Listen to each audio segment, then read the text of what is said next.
Fouts is the author of the best passing attack in the National Football League. Already he's thrown for 3,300 yards, 23 touchdowns, and he loves to throw to John Jefferson, number 83. But don't think that's the only weapon as a receiver. There is the extraordinary second-year tight end, number 80, Kellen Winslow. But tonight, San Diego must operate against the extraordinary Schuler-developed rookie David Woodley, number 16 from Louisiana State University, who brings an attack in extra dimension because he can scramble in the manner of Francis Tarkenton, and he can throw too. Witness this throw to Tony Nathan in the crushing 35-14 upset of the Rams. So tonight, a critical game for both teams. What a matchup. The Chargers against the Dolphins.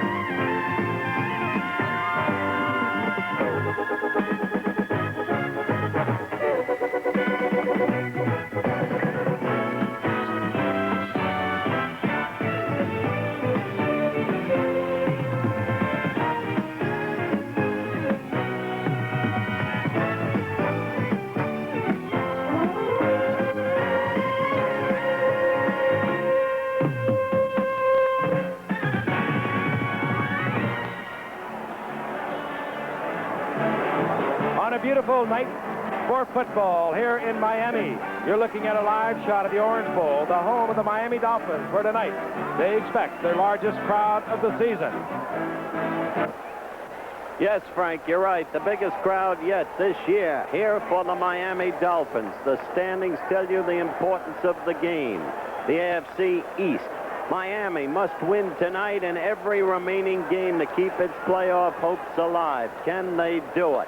Meantime, in the AFC West, that terribly tough division, San Diego must win tonight to stay abreast of the Oakland Raiders, who lead them now by a game, would lead by only a half game should the Chargers win tonight.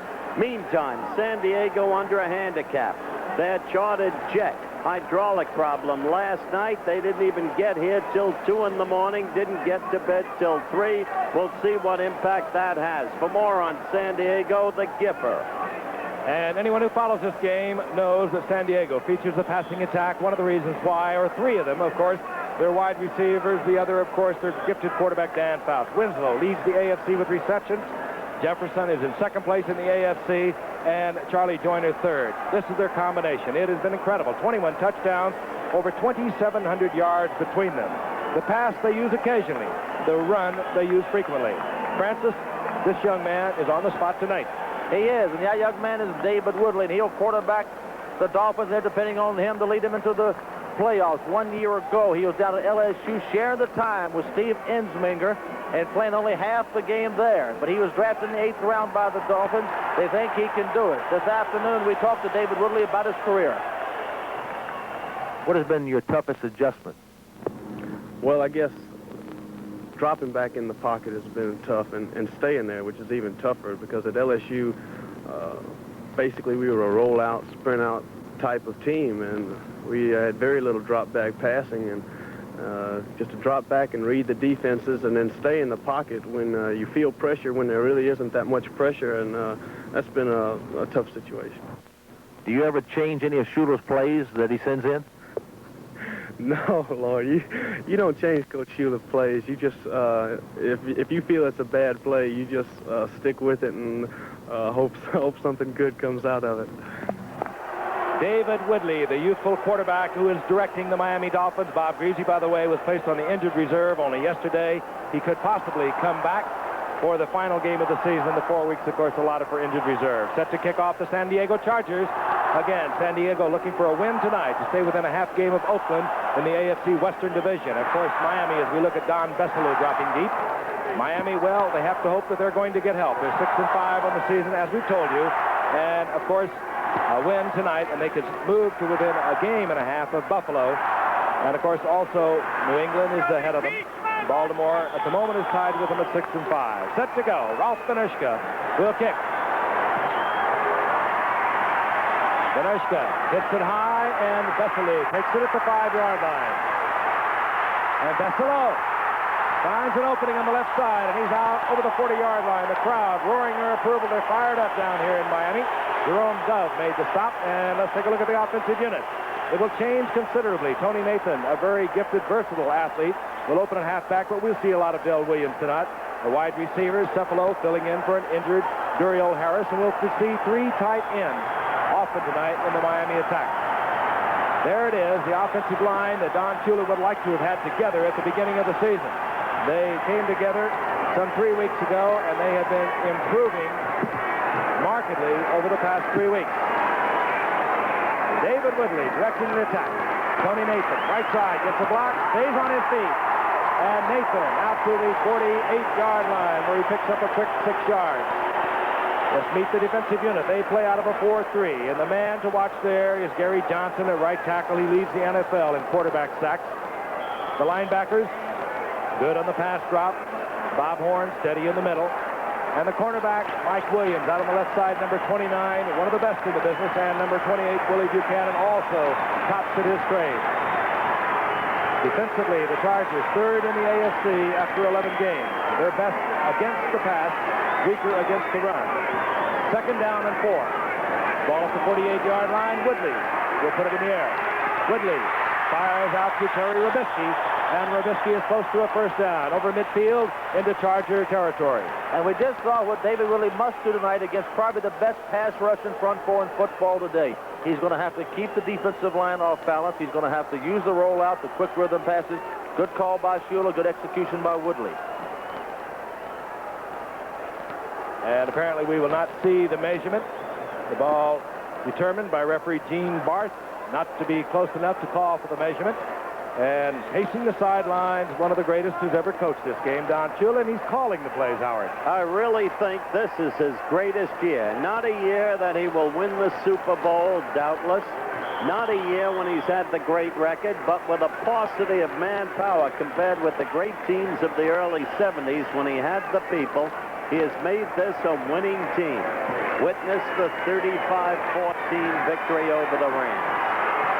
Miami brings up the offensive unit. Less than a yard to go for the first. 3rd down.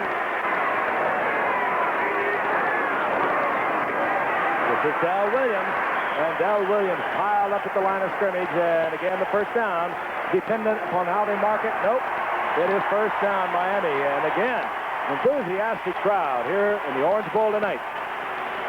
Del Williams, of course, exploded a couple of weeks ago against the Los Angeles Rams, 151 yards. And, of course, that Ram defense, you just don't go out and knock off 151 yards every day. But isn't it interesting that Delvin Williams does not start anymore? They still start Nathan, but already they got Delvin Williams in the game. Again, as we go more and more towards specialized situations, personnel on specialized situations. Williams stays in on 1st and 10. Ball right at the 48-yard line. Woodley rolling out and finds Robisky, and Robisky is down around the 41-yard line. Frank, just what Fran said. The safe, controlled rhythm pass on the rollout, the quick pass, pick up decent 1st down yardage. Exactly the way Shula is calling them for David. You just don't want to get in a situation where your young quarterback gets sacked, gets a long loss. That puts the defense in an advantageous position, and this is good strategy. 2nd down and 4, and as you see, Woodley throwing out of a rollout because he is a gifted runner.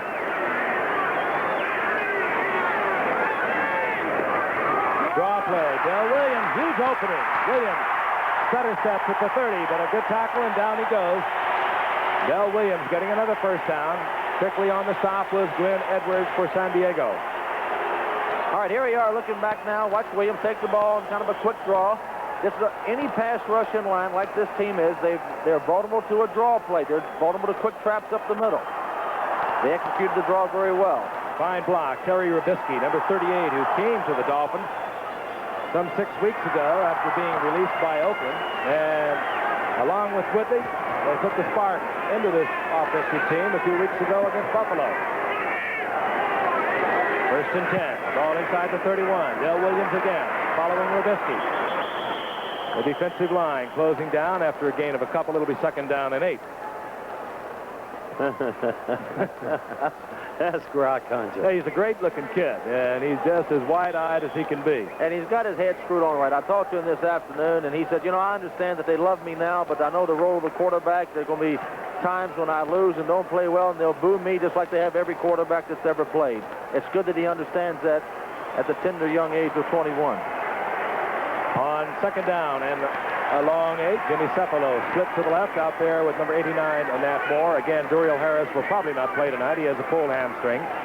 Play action by Woodley. Pressure, and a flag goes. Woodley will probably see holding, and this play brought back. As Woodley showing the scrambling ability, getting inside the 15, down around the 13, and it'll be brought back. That's the point. Let them bring it back, but you've had a quick evidence, as you see the holding sign, of what makes this kid so valuable, that extra dimension that the man sitting on my right had all throughout his playing years. Well, what that does, it creates some doubt in the defensive lineman. They get a good pass rush. He runs out of their grasp.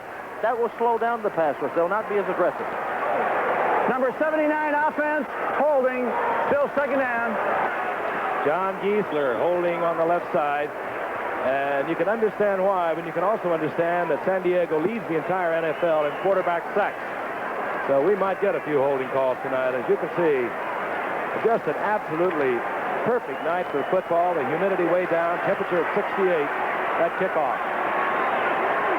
Second down, 18. 3 wide receivers as Elmer Bailey, a rookie from Minnesota, comes in. Tony Nathan, single setback. Nat Moore in motion. He almost got in trouble. Woodley, strong arms up for Cephalo. And we will get a pass interference call, I believe, against Jerome Dove of San Diego. Cephalo had his man beaten. Woodley, strong arm, Fran. He just whipped that with his wrist. Yeah, he really does have a strong arm. And Dove was beaten clearly there. I think it was a good call. We'll see it. We'll see the isolated camera here on the receiver, Cephalo, running against number 48, Jerome Dove. It's what they call in the business a fly pattern. He'll come down the field, make an inside move, but we're not going to see it. But there's a pass interference. All right, here's the end of the play. You'll see him. He's really kind of face guarding here. He does hit him before the ball gets there. He did everything. He did everything. The official was right on it, and he made a good call, and the Miami Dolphins are threatening here on the 1-yard line. And this might surprise some people out west. First and goal, the Dolphins. Using a little more than 3.5 minutes on this drive, taking the opening kickoff. He's in there. Woodley carries it in himself. A flag is down. And we're going to get, I believe, illegal motion. It'll work against the Dolphins. Don Shula, again, as we told you, he calls the plays into his young quarterback, signaling them in. And I was talking to his wife, Dorothy, earlier, and she said that he has never got into football quite like he has this year, calling the plays. Well, because Illegal motion, 84 offense, still first down. he is back to where he was in the beginning when he was coaching at Baltimore. He has the chance to develop a team, and when he had all those great players, he made the most of them. But now he can mold players, and he feels young again, and he loves it. He can take Hisson and beat Yoren, and he can take Yoren and beat Hisson, to quote Bum Phillips. Good old Bum. High penalty against Bruce Hardy, and the ball is moved out to the 7-yard line. Down remains the same, first down. Woodley quickly firing the slant, incomplete. Intended there for Cephalo. Cephalo covered by Willie Buchanan out there. A word about this kid Cephalo as you look at him. The great wide receiver from Penn State. And I use the word great advisedly. He's been waiting a couple of years for a shot. And now that Duriel Harris is hurt, he expects to make good on the shot. But certainly he has the capacity. He's got great speed. He's got great change of speed. He's got great hands. So he has all the credentials. Intellect also wrote a book about high school recruiting. Jimmy Cephalo.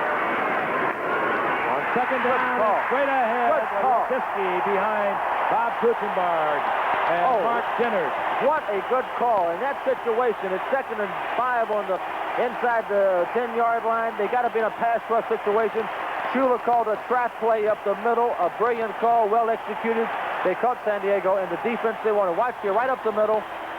A quick trap. There's a trap on 55. Bob Horn. It's no contest. Robisky's in the end zone.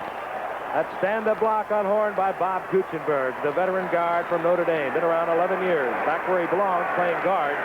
He's had to shuffle all over the place in recent years. Uwe von Schaman for the conversion. On count, hoping to draw the Chargers out. Not necessary. To the uprights, von Schaman. And the Miami Dolphins have a 7-0 lead.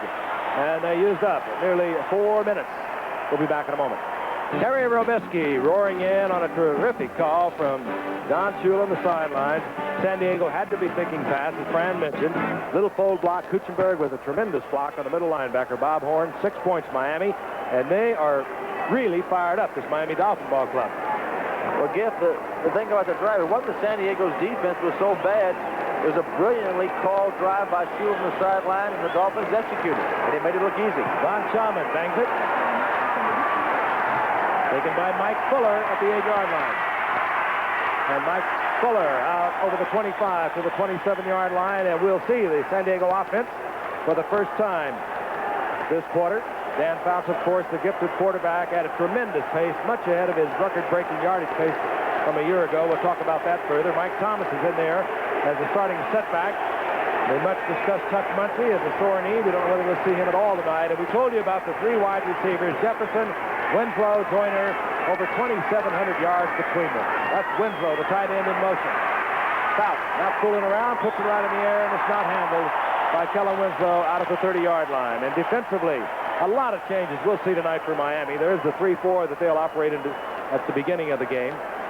A.J. Dewey, a dangerous man. He's a linebacker now, but he will come on the pass rush many times. Shula, well aware you cannot give Fouts a lot of time to throw the football. If you don't pressure him with the receivers, Jefferson, Joyner, Winslow, he'll absolutely pick you apart. Second down 10. Winslow again in motion. Fouts again to the air.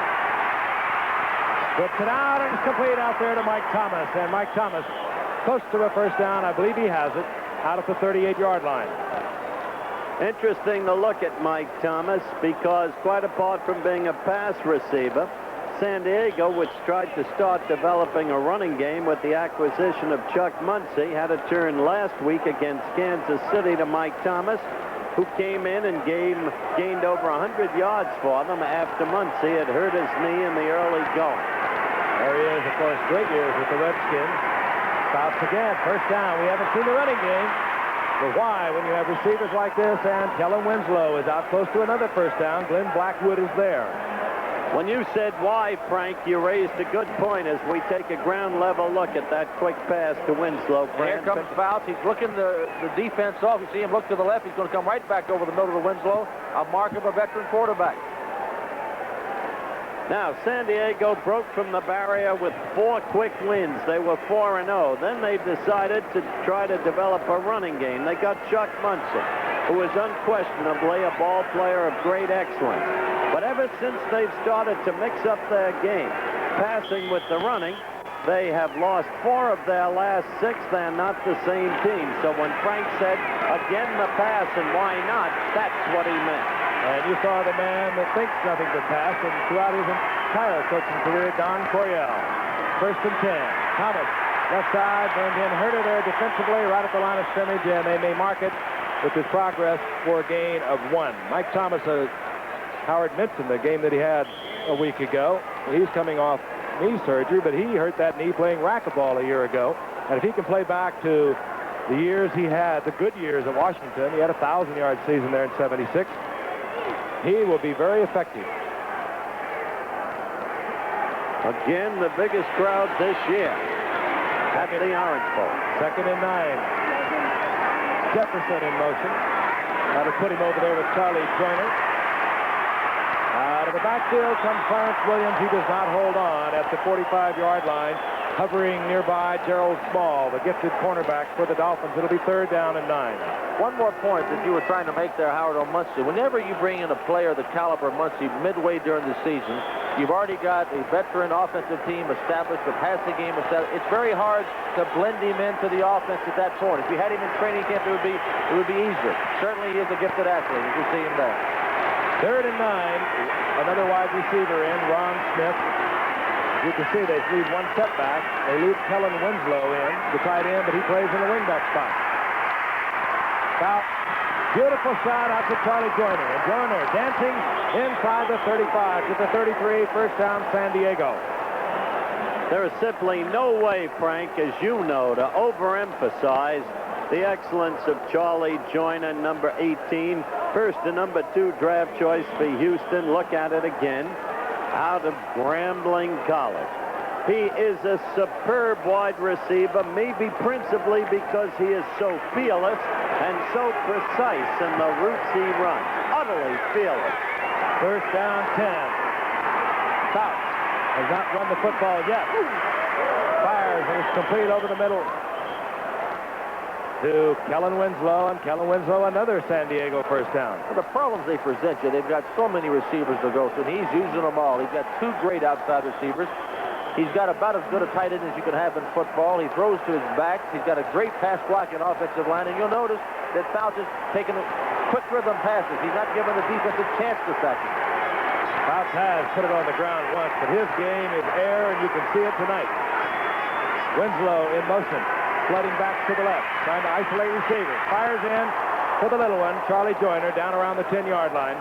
Say nothing about Joyner. He started his 100th consecutive game, and Howard, you and I know this man is durable. I don't think Fram was with us for the final game of the season last year against Denver.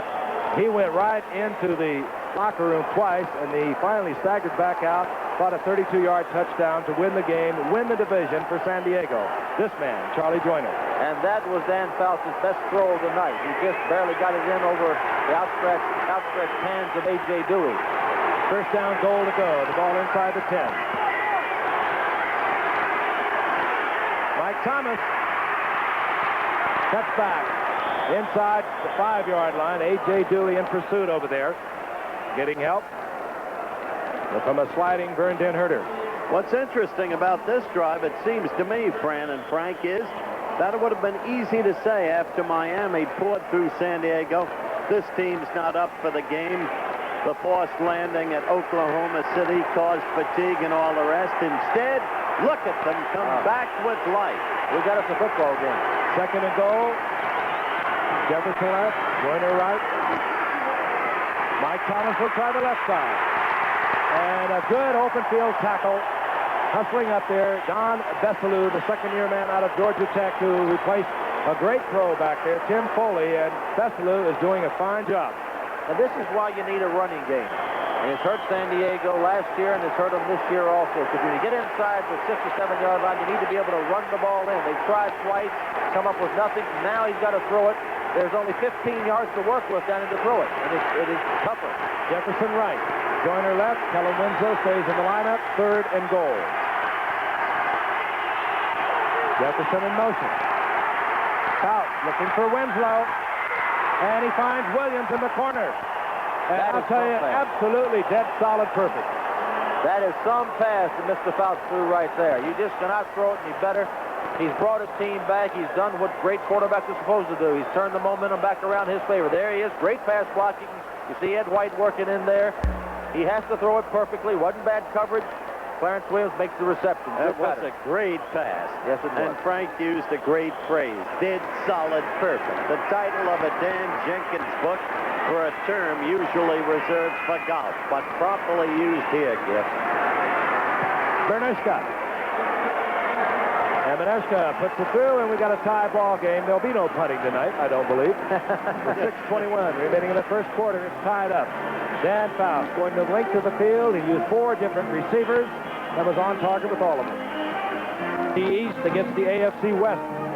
San Diego trying to stay within a half game of the Oakland Raiders with a win tonight, and of course Miami trying to stay alive in the AFC East. If in that drive, Dan Fouts, he passed for 67 yards. They only rushed for 6 yards and a 73-yard touchdown. Watch this. Onside kick attempt, or at least a drop by Bernushka. And Miami very alertly, with their special unit, came up with the football. It was number 35. That is Nick Giaquinto, and a much-traveled Nick Giaquinto is filled in fine on this football team. What was interesting on that play was that 46 Besselou was laterally to Giaquinto, and then a little behind him, and was looking and begging for a lateral pass, and he didn't get it. And had he gotten it, he might have picked up a huge amount of yardage. He was extremely distressed. The lateral's a lost start. They just picked back up. Giaquinto out to the 32-yard line. Calculated risk by San Diego. They weren't hurt much by it. Del Williams with the block from Kuchenberg out front and gets out over the 35 to the 37. A gain of 5. It'll be 2nd and 5. Willie Buchanan on the stop. And here's Clarence Williams, who is a steady, dependable San Diego Charger, really starting for John Cappelletti at fullback. There will be a penalty on this last play. And it's going to be stepped off against the Chargers. 5-yard penalty. 71 defense, offside, still first down. Fred Dean jumping offside from right in. We're going to pause 5 seconds and allow our stations to identify themselves. Down at 5. They took the penalty, of course, so the down would remain the same, and it does so. They have the ball at their own 37. Del Williams, a draw play that works so well on their first drive for a touchdown, is stopped right at the line of scrimmage. Leroy Jones defensively there. Getting help from Jim Laslovic, who is playing considerable more for the Chargers now. Former great Detroit Lion linebacker. It'll be 2nd down and 5. In case you just joined us, each time, the first time these teams had the football, they moved following the kickoff for touchdowns. And we have 5:40. The clock is moving here in the first quarter. I wouldn't be surprised just to see that rollout again, one way or the other by Woodley. 2nd down, 5. Fred Dean almost jumped off again. Woodley, cool in the pocket with Giaquinto, and Giaquinto has the first down. And the young man that tried with the Jets, the Giants, and Ottawa made it with the Dolphins this year on his own request. He was teaching school when he asked for a tryout. Let's watch Woodley. This is cool. He's got some heat. He's got Kelter coming, and he's got Dean coming. He stays in there, throws a strike to Giaquinto. They pick up the first down. Can you believe, Howard, that 12 quarterbacks were drafted this year ahead of Woodley? The Goodyear Blimp Enterprise with the pilot, the former quarterback for the University of Miami, is Don Plostanek. 1st and 10. The ball inside the 48-yard line. Woodley. And Woodley is smacked, and a flag goes downfield. And it looks like in the defensive secondary, I would imagine we've got holding in the defensive secondary, an illegal bump, one or the other. Laslovic doing the deed to Woodley at the line of scrimmage. In answer to your query a moment ago, Fran, yes, I would believe that Woodley was drafted that low among quarterbacks. By the way, there's been a subtle change. Let's wait for the call there. No penalty, quarterback was out of the pocket, no illegal chuck. 2nd down. There's been a subtle change in Miami's drafting procedure since Bobby Beathard left here and went to the Washington Redskins. Bobby would find the unsung ones from the small schools. Now Miami is turning, as you know, Frank, to the big schools, Alabama, and so on, and Woodley from LSU. So Woodley was known by the Miami scouting group, and they're very happy with the find. Frank? Clarification of that. Woodley had rolled out of the pocket. He becomes a runner, so there was no illegal chuck. Good call by Gene Barth and his crew. 2nd down and 10. Woodley gets it off just as he was going down. It's complete out there to Cepolo. They'll mark it somewhere around the 40-yard line, short of the first down. But again, David Woodley, the young man we've been speaking of, very cool, very confident, and very athletic. All you people watching this thing, I don't know whether Woodley's impressing you, but it's impressing the 3 of us up here. He's going to have somebody around, that's Kelcher around his Dean around his ankle, and he gets the ball off and throws another strike. He is meeting the pressure well. 3rd down, a little more than 2 to go for the first down. Into the short yardage offense in the slot. That's 84, Bruce Hardy. And here comes Del Williams. Del Williams will be short of the first down to the 39. It'll be 4th down and 1. Del Williams getting away from Kelcher and then Leroy Jones, but he couldn't get the needed yardage. I would not be surprised to see Shula go for it. And I think he is. I think it's the right call, whether he makes it or not. Here comes Steve Howe. He'll bring the play in. punting team stays on the bench. We've not seen either punter tonight thus far here in the first quarter with 4 minutes remaining. And again, could be a ploy on the part of Shula. We've seen it often in pro football. Long count, hoping to draw an eager defense offside. Well, the percentage call here is the run, but I would not be surprised to see him roll out and throw. Del Williams, gaping hole, and Williams nailed their open field tackle quickly by Pete Shaw, but he surges for the first down.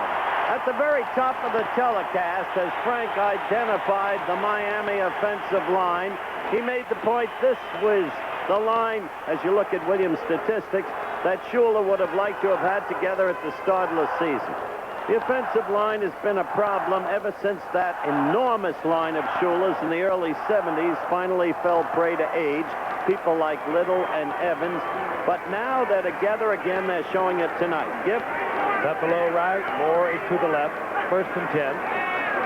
Draw play to the big one, Robisky, and Robisky nailed at the line of scrimmage, getting maybe a yard out of it. It was 2nd and 9. And I find something really interesting, Howard, is that Nat Moore is the only starter on this offensive unit playing in the same position at this same time last year. Kuchenberg and Newman are both in there, but they're playing in different spots tonight. That is the problem that Don Shula has had to deal with because of injuries. But the amazing thing, he's kept them competitive the entire year, and I agree with Howard's statement earlier in the show. This has been his greatest coaching year of many great coaching years. Nick Giaquinto, number 35 in the backfield. 2nd down 9. This is Giaquinto. And Giaquinto breaks the tackle out there of Mike Williams. Gets inside the 35, down around the 33-yard line. Now they're going to mark it back where he was taken by Williams, saying his knee had touched the ground there. I think that was a good call. I do too. Now this is a situation that Shula would like not to have. 3rd and 10. His quarterback's got to go back in the pocket. He's got to throw a medium-range pass. He's got to have some time from his offensive line, and he's facing the best defensive pass rush in the league, with apologies maybe to the Chicago Bears. San Diego does lead the league in quarterback sacks. 3rd and 10. Nat Moore is motioned. And very coolly, Woodley does it again. He's coming out of the backfield, Tony Nathan, and Woodley, he did not see that pass completed. He was buried. I guarantee you that. He did not see it. That's great concentration by Woodley. You watch him go back. He will get hit as he throws the ball. He stands in there good and straight and strong and throws a strike. And a good catch by Nathan, who can play. Watch what happens to Woodley.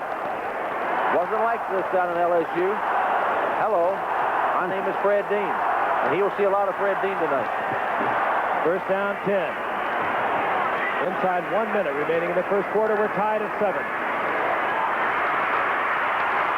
Woodley fires it incomplete, stopping the clock with 48 seconds remaining in the first quarter. It'll be 2nd and 10. Even there, the young man was poised because he made sure there would be no intercept. He has the look of a remarkable young athlete, but remember this.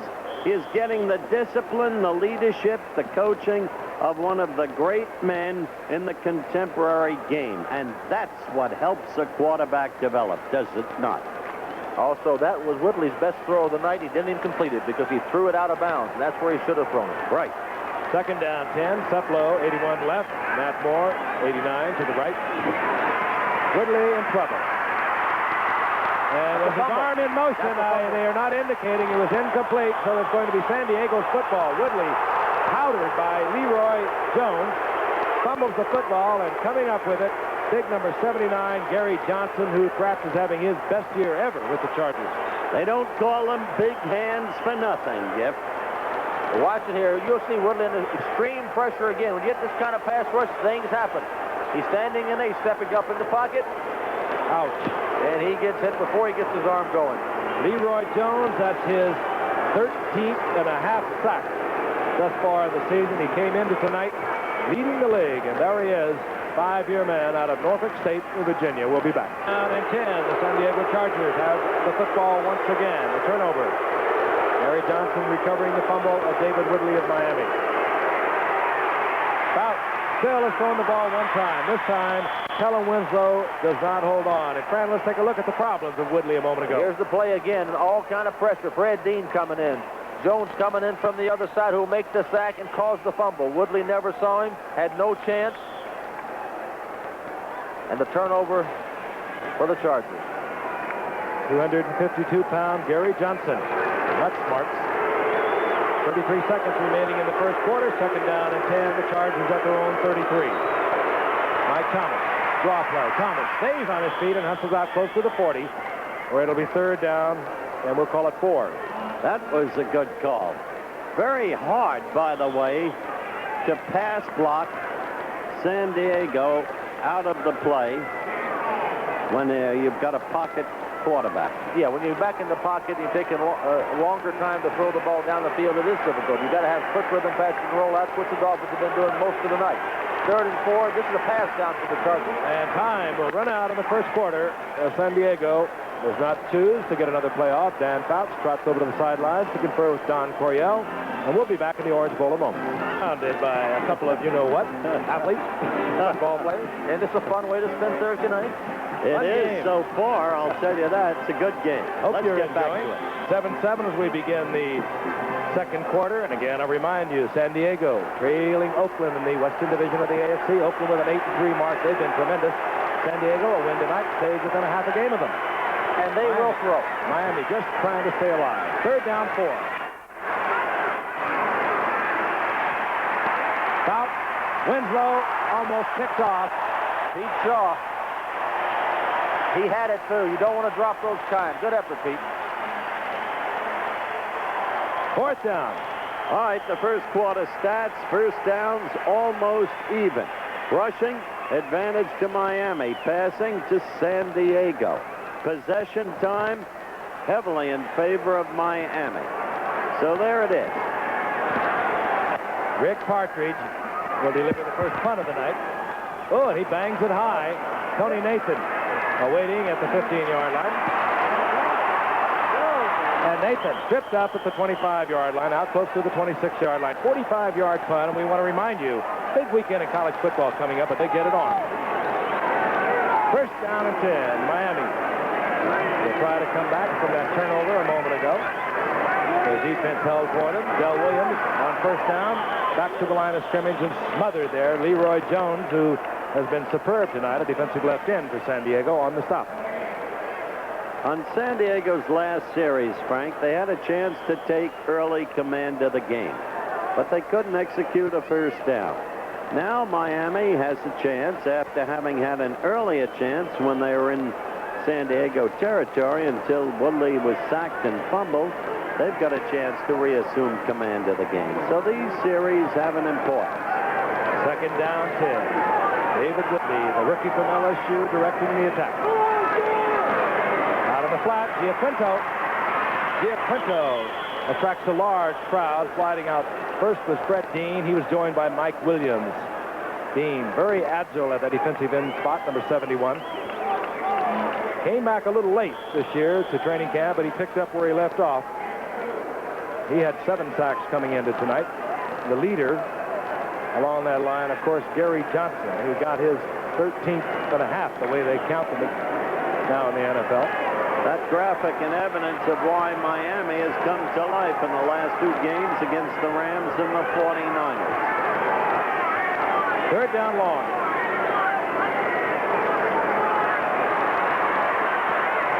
Picked off. Intercepted by number 28, Willie Buchanan, his second interception of the year, and this could hurt the youngster from LSU. Well, it's a tough situation. You have 3rd and 8 and that kind of pressure from a defensive line, and here you go back again. It's not an easy situation. It's the one Shula would like to stay out of, but first and second downs were not good downs for the Dolphins here.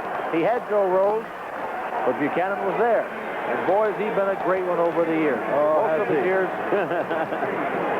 He played for Don Coryell at San Diego State. He went out and got him last year, and he gave up a first-round draft pick and a 7th-round draft pick to get this young man. San Diego, good field position, 29-yard line of the Miami Dolphins. They're still tied at 7 on first down. Chuck Munty. We did not know whether we would see the big man who came from New Orleans a few weeks ago because of a bruised knee, but he gets a couple of yards. It'll be second down and 8. I still don't like the way that great player carries the football. He's too prone to give it up. Muncie, of course, New Orleans first-round draft pick. A lot of problems down there. He was traded to San Diego for what was reported to be a second-round draft pick a few weeks ago. He stays in. A single setback. Wide open, and Charlie Joyner will think about that late at night. I don't believe that. I don't think I've ever seen him drop a ball like that, Gift. You will drop them. That is so easy. He was thinking about where am I going to run with it. Well, here he comes running against Gerald Small. He beats him. He's coming inside. Fouts delivers a strike. Oops. It looks like he had his eyes right on the ball, too. I don't know. He just missed it. Right in the numbers. Jefferson, no catches tonight. He only needs 54 yards.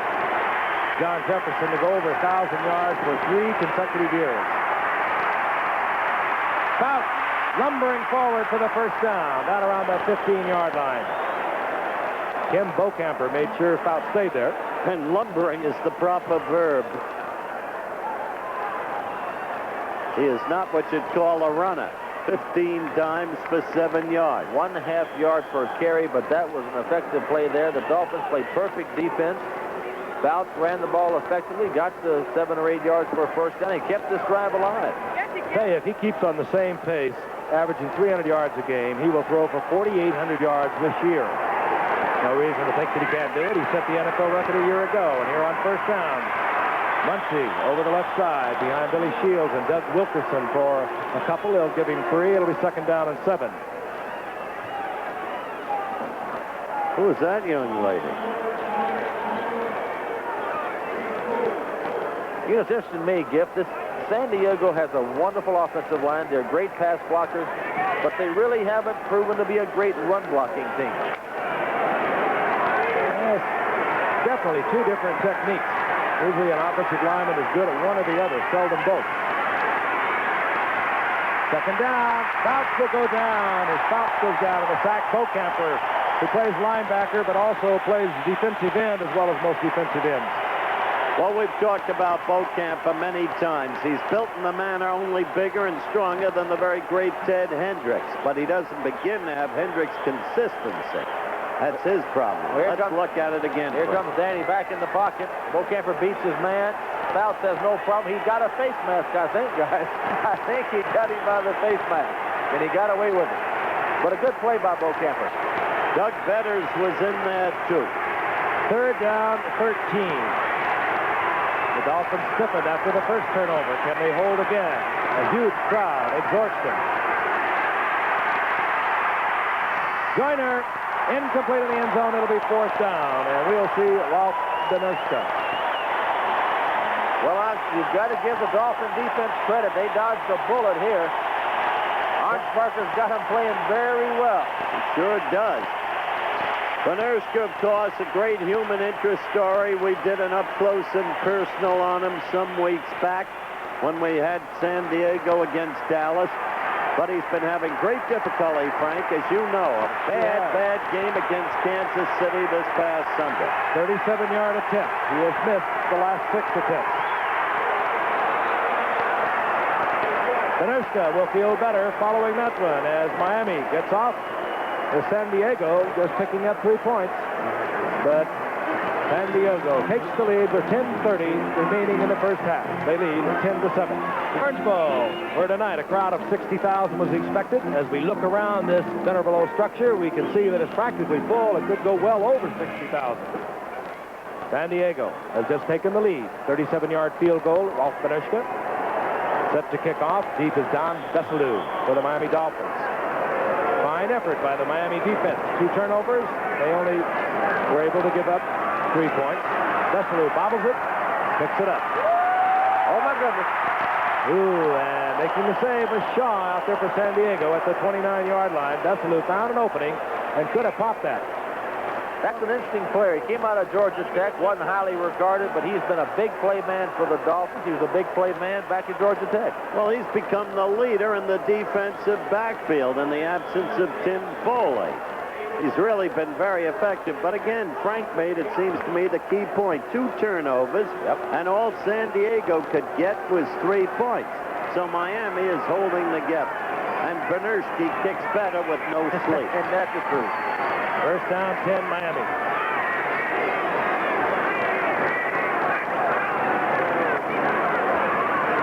Trubisky out over the 30-yard line, a gain of 1.5 yards. Did you see how quick 79 Big Hands Johnson was across the line? He is some kind of quick.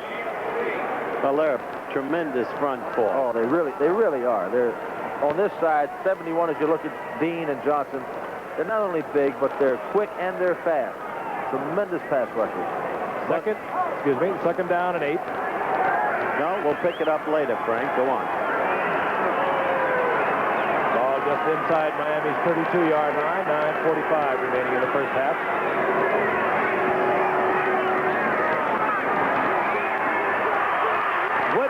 Woodley goes down in the arms of big Louis Kelcher. There'll be a loss of about 1.5 yards back to the 30-yard line. It'll be 3rd down and 9. That guy's a defensive line by himself. Look at him. I'll never forget when he didn't win the Lombardi Award one year. I was the speaker at the Lombardi dinner down in Houston, and the man was twice the size of Hicks of Ohio State, who won it that year. Even then, I knew it was the wrong man who was the recipient. 6'5", 285. Louis Kelcher playing still with a sore knee from a few weeks ago, and he hyperextended it in a losing effort against the Oakland Raiders. Well, here it comes back to another tough situation for the kid Woodley. 3rd and 9 against this pass rushing line. He needs, again, a quick rhythm pass. He shouldn't really try to risk anything too far down the field because it takes too long to get it off. Might even run a trap up the middle. 3rd and 9. Tony Nathan, single setback. Comes the pressure. That's it. This is Nathan. Look out. Oh, boy. Pete Shaw is the only one that can save it. Oh, and down goes Nathan. He can get up, of course, because he had not been touched by a Charger. He gets inside the 10. A brilliant run.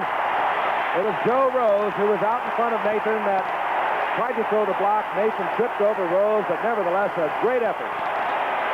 You gotta love the run by Nathan. You gotta love Woodley here. He's come back now from a fumble, an interception. He stands in there. He delivers the ball right down the middle in the face of all kind of heat. And watch Nathan break the tackle down the sideline. And he really should have had a touchdown here. He's trying to cut back. He does the right thing. Joe Rose is trying to block, and he trips over Joe Rose's legs, and he would have gone in for the touchdown. Great play by Nathan. Once again, Don Shula. What a call. He knows what his players can do. He had Woodley throw under the defense, relying on Nathan's running ability to make the first down, and if the blocking is good enough and the positioning is good enough, maybe go all the way. And he almost did. Willie Buchanan was shaken up on that play for San Diego. He's being helped off the field. Tell you more about Nathan. He was a 2nd-round draft pick a year ago, a 3rd-round draft pick, rather, and he broke the Miami Dolphins' total offensive record, running back kicks, punts, receiving, rushing. He can do it all. From what school, Frank? Alabama. Exactly. Notice the subtle change in drafting procedures. Now working for this new Miami organization. Going to the big school. 1st and goal, Miami. They are trailing 10-7. 8 minutes remaining in the first half. Crucial game for both clubs. Del Williams.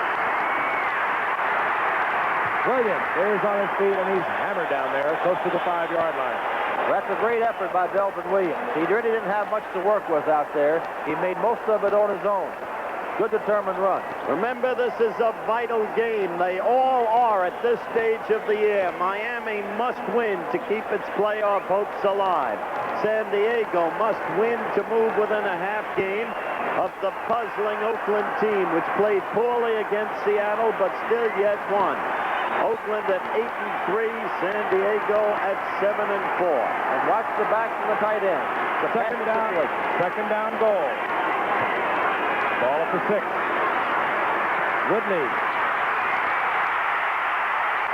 Woodley to the 2-yard line, where it'll be 3rd down and goal. Mother there. I tell you, he looked a little like you again there. Well, except thing. He's got more guts. He's bigger and stronger, and he's faster, and he's prettier. He's a lot another thing, smarter. Fran, he does what you did for so many years. He exhausts these big defensive linemen. They have to come in on the pass rush, expending all that effort. Then they have to turn around and chase him, and he has broken out of that pocket a few times, and they don't like to do that all night. No, and here's where he's dangerous, because in this situation, he can roll out and have the option to pass or run on the 2-yard line. This puts pressure on the defense. David Woodley does not like the play or the offensive set that has been sent into the ball game. He'll trot over, talk with Don Shula, extending one of the Miami Dolphins timeouts with 6:32 remaining in the first half. This football game, one of the best we've had thus far this season. Two teams both in critical situations. Francis? Well, yes, you know, we criticize many times quarterbacks for calling a timeout when it's not in the last 2 minutes of the half of the game. In this case, a good call by Woodley. They're in position to score 6 points. He should be sure he did the proper thing by calling the timeout and make sure they had the right play, the play they wanted to call. And here it is. 3rd and goal, the ball at the 2. That's Nat Moore. He's going to roll. Flag is down as Woodley got the ball in to Nat Moore. That was some well-executed play by And Woodley. it will work against Miami. The touchdown nullified. Oh, that's too bad from their point of view. Because Fran is right. What a quick timing play. Perfectly executed. I tell you, for a rookie, this kid is something. He's something for a veteran. David Woodley. I bet Nat Moore was in motion. Illegal motion. The man in motion started forward before the snap. 3rd down. That would indeed be Nat Moore, who just was a little eager to work out there against Mike Williams. It'll be 3rd and goal, but the ball is now back at the 7-yard line. All right, the last time in this situation, on the other end of the field, Shula called a trap play up the middle. I don't think he'll do it again. Too far out, and now San Diego will be looking for it. But you got to look for the tight end or the 2 backs. They're the people you want to go to in this situation. 3rd and goal. Miami trailing by 3. Man is open. This is Nathan. What a play. Nathan with a great effort What for the a play. touchdown. What a play. Well, he went to the back, so you were right. And Nathan is an absolutely brilliant runner. Well, what happened? They blitzed the linebackers. Now, maybe Nathan had a free release on the play. I doubt it. He probably was supposed to pick up the linebacker. Didn't. But Woodley, he saw him out there and gave it to him. Now, watch the linebacker come in from the left part of your screen. Nobody is blocking him. That's Nathan's man, Roslovic. He finally sees Nathan. He throws to him. Nathan knew he made a mistake, but watch the run he makes. Right He through gets rid of Bob Horn. Right through Jerome Doug. And just an absolutely scintillating effort by Nathan, who earlier had fought a pass over the middle and went 61 yards. He gets it in for Miami. They go out on top. We have us a ball game, folks. This is fun. Shaman for the conversion.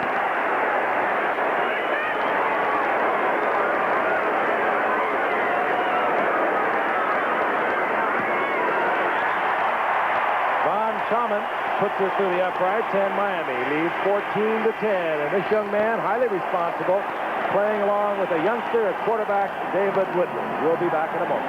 Back in the Orange Bowl, Miami, Florida. 6:17 remaining in the first half. The Dolphins moving out over the Chargers. 14-10. Set to kick off is Wilby Von Shaman. And we'll see Ron Smith deep for San Diego. Smith, who had not returned kickoff since high school, got the call when Chuck Muncie became a starter at running back. Skip, an interesting statistic here. Dan Fouts in his last 5 passes has 4 incompletions and 1 sack. He started off hot, but obviously he's been cooled down. See if he can get it back here once the Chargers get the ball. Ron Smith, the former Ram, takes it at the 5-yard line.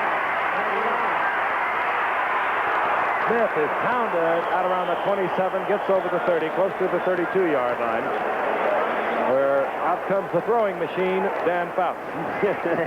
Well put. Hey, another thing, if he can get another 300-yard game tonight, he will tie his NFL record. He said a year ago of when he threw 300 yards on 6 different occasions. 6 of 12. I mentioned, trouble. The past 2 times he's gone to the air. That's Winslow in motion. Foul. Jefferson, flag is down as Jefferson propels himself into Miami territory at the 47, and we're going to get a holding call against San Diego. Oh, boy, that hurts. After a big gain like that, that really hurts. That's Dan Audie, number 60, gesticulating that I am not holding. He was showing the official, these are the new rules I operate on. Frankly, ironic in a way, because Don Shula on the competition committee, much responsible for the new rules that has brought on so much passing. Number 60 offense, holding, still first down. Well, it's a 10-yard penalty, but with the completion taken away, too, it ends up to be a 30-yard penalty. All right, there is the graphic that tells you how the Chargers lead the NFL in passing. First down, 20. Stout, beautiful shot, was not handled by Charlie Joyner, and Stout put that in there between 2 Miami defenders with another Miami defender behind Joyner. Well, that's 2 to Charlie tonight that didn't receive execution. Well, here goes Stout back up. Great protection. And he puts it right in the seam. Couldn't throw it any. Oh, well, he deflected. It wasn't really Joyner's fault. That ball got tipped. You're No, right. sir. The replay showed that. It sure did. Sorry, sir. We've got some cameramen for you. Don't we ever? Second down and 20. The ball at the 22-yard line. Joyner in motion. Stop. Checks it off. Mike Thomas. Mike Thomas skips out to the 34-yard line, back to the original line of scrimmage, and maybe 1. It'll be third down and 9. Hit there by Ernest Roan, who is playing at linebacker for an injured Larry Gordon. Larry Gordon, of course, a tremendous asset defensively for Miami. He's out of the lineup tonight with a bad knee. Wide-eyed. He says, man, am I in the big leagues, really?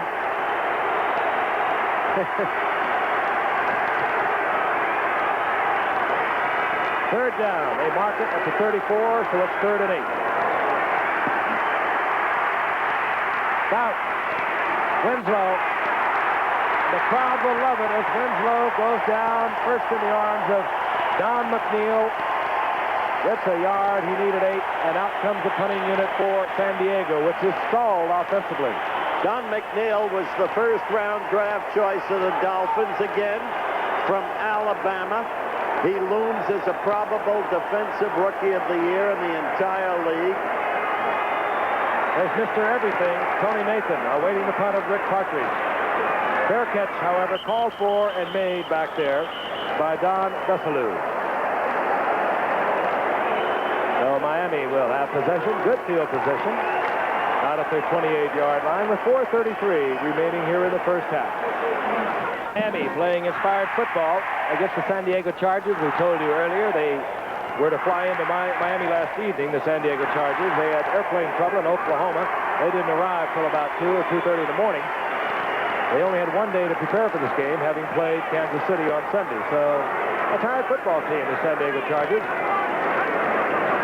On first down, Del Williams did not find an opening. Hit there initially at the 25. It gets back out to the 27. A yard loss. Second down, 11. But quite honestly, Frank, they're not playing like a tired football team. They're playing aggressively. They're playing well. Their defense has really settled down. They gave up the 1 big play to Nathan, and that's about all they've given up after the opening drive. Well, if they hadn't been called on the penalty against Dodek, they might very well have driven down with that big gain on the pass completion by Fouts for another score. So that mistake hurt. Second and 11.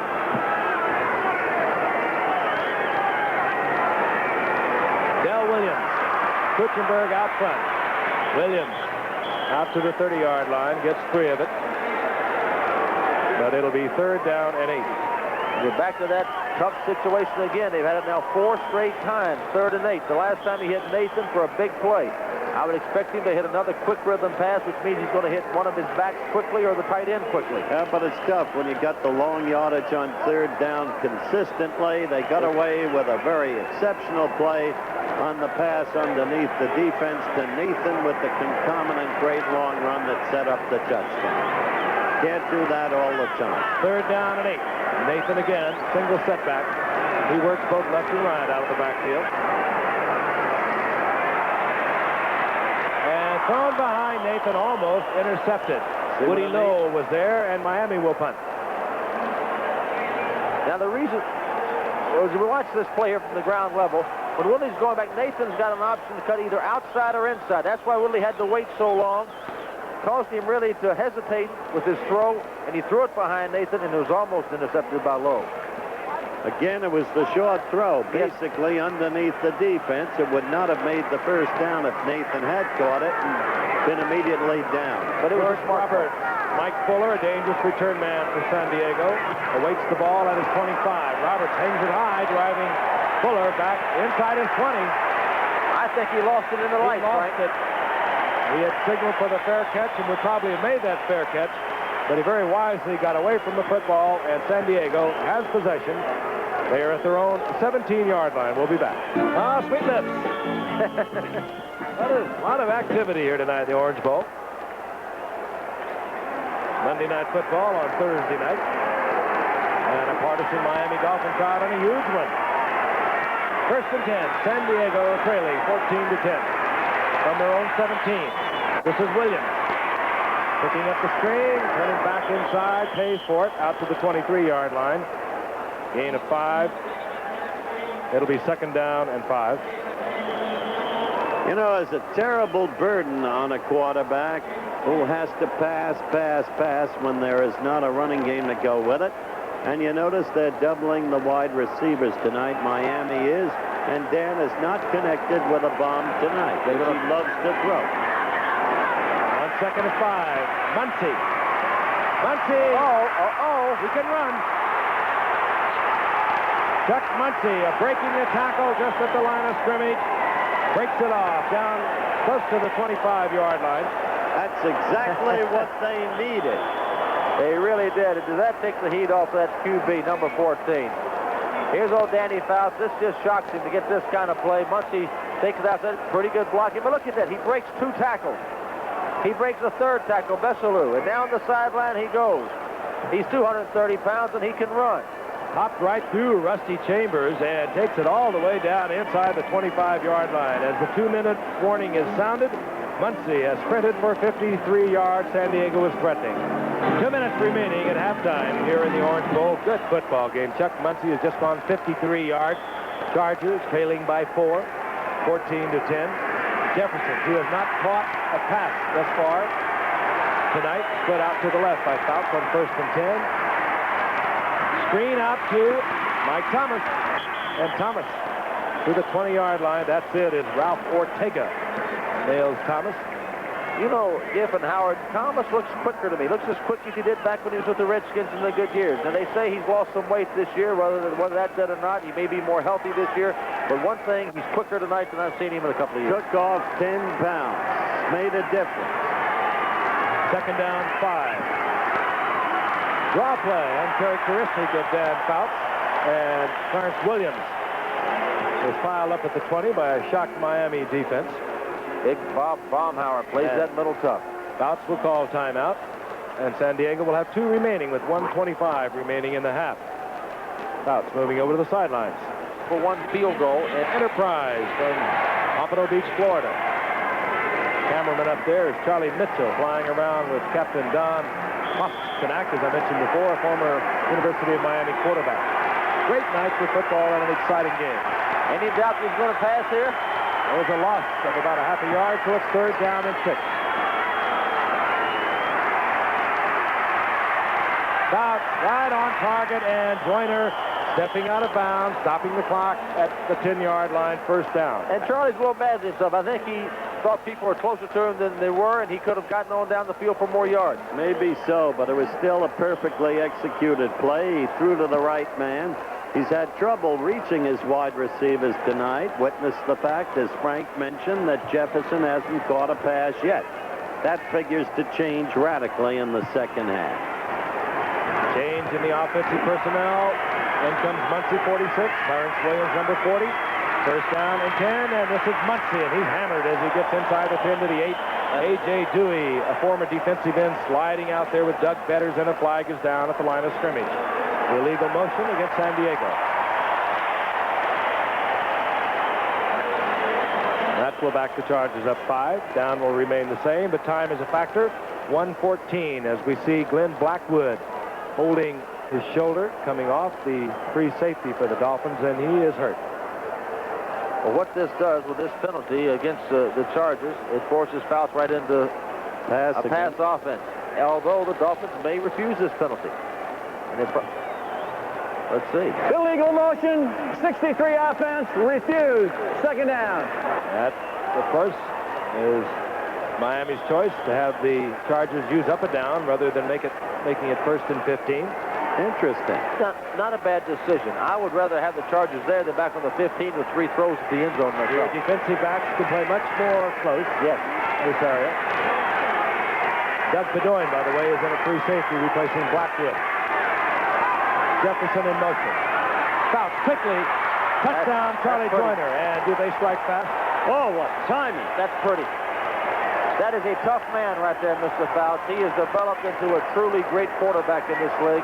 What he can about throw, that but man? he's tough. And Charlie Joyner has been a tough man. 33 years old. Here we go. Watch how quick Fouts is going to get rid of this ball. Wham! Joyner runs the quick route inside. It's history. Joyner's 40th career touchdown, a career that began way back years ago in Houston. Later went to Cincinnati. And a flag is down as Benushka drills it through.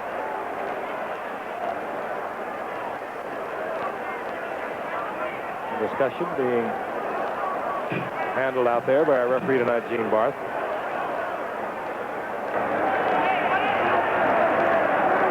Men on defense. Points good. We're penalized on the kickoff. Well, they tried. It doesn't work all the time. There is Charlie Joyner. What a player. Got to admire him. Not just respect him, admire him. Tremendous football game. Tremendous first half. Off the ball, Fouts will raise up. He gets in the seam. Somebody blew a coverage here. They got to be closer than that. And, of course, remember that Miami had the injury to Blackwood. Right, they took Blackwood out, and as you could see, it was Doug Bedoin, a free agent that Miami picked up earlier in the year from New England. He made the attempt at the goal line. It could have been Bedoin's error. We do not know for sure, but he had just come in. That was his first play. You know, you really never know if it's a good call there in that situation, what the coverage is or what the responsibilities are. But it did look like it was Bedoin's responsibility because he was late getting to the play. May I remind you, gentlemen, 1,000 yards in his career, even more than Frank Gifford had. Well, let's add it up. And I'll tell you who Charlie Joyner reminds me somewhat of. The similar receivers, similar type careers. And that's Harold Jackson, who plays now for New England Patriots. They just keep on and on and on. And both of them have been bounced around from team to team and played great football for each team they've been with. Benushka drills it along the ground with a minute left here in the first half. Giaquinto collects it for Miami. Scrambles out over the 30 to the 32. Where Glenn Edwards makes the stop with 1:03 remaining in the half, and the Miami Dolphins in possession of the 2 timeouts. And trailing the Chargers now 17 to 14. That's a good analogy, Fran. Joyner and Jackson.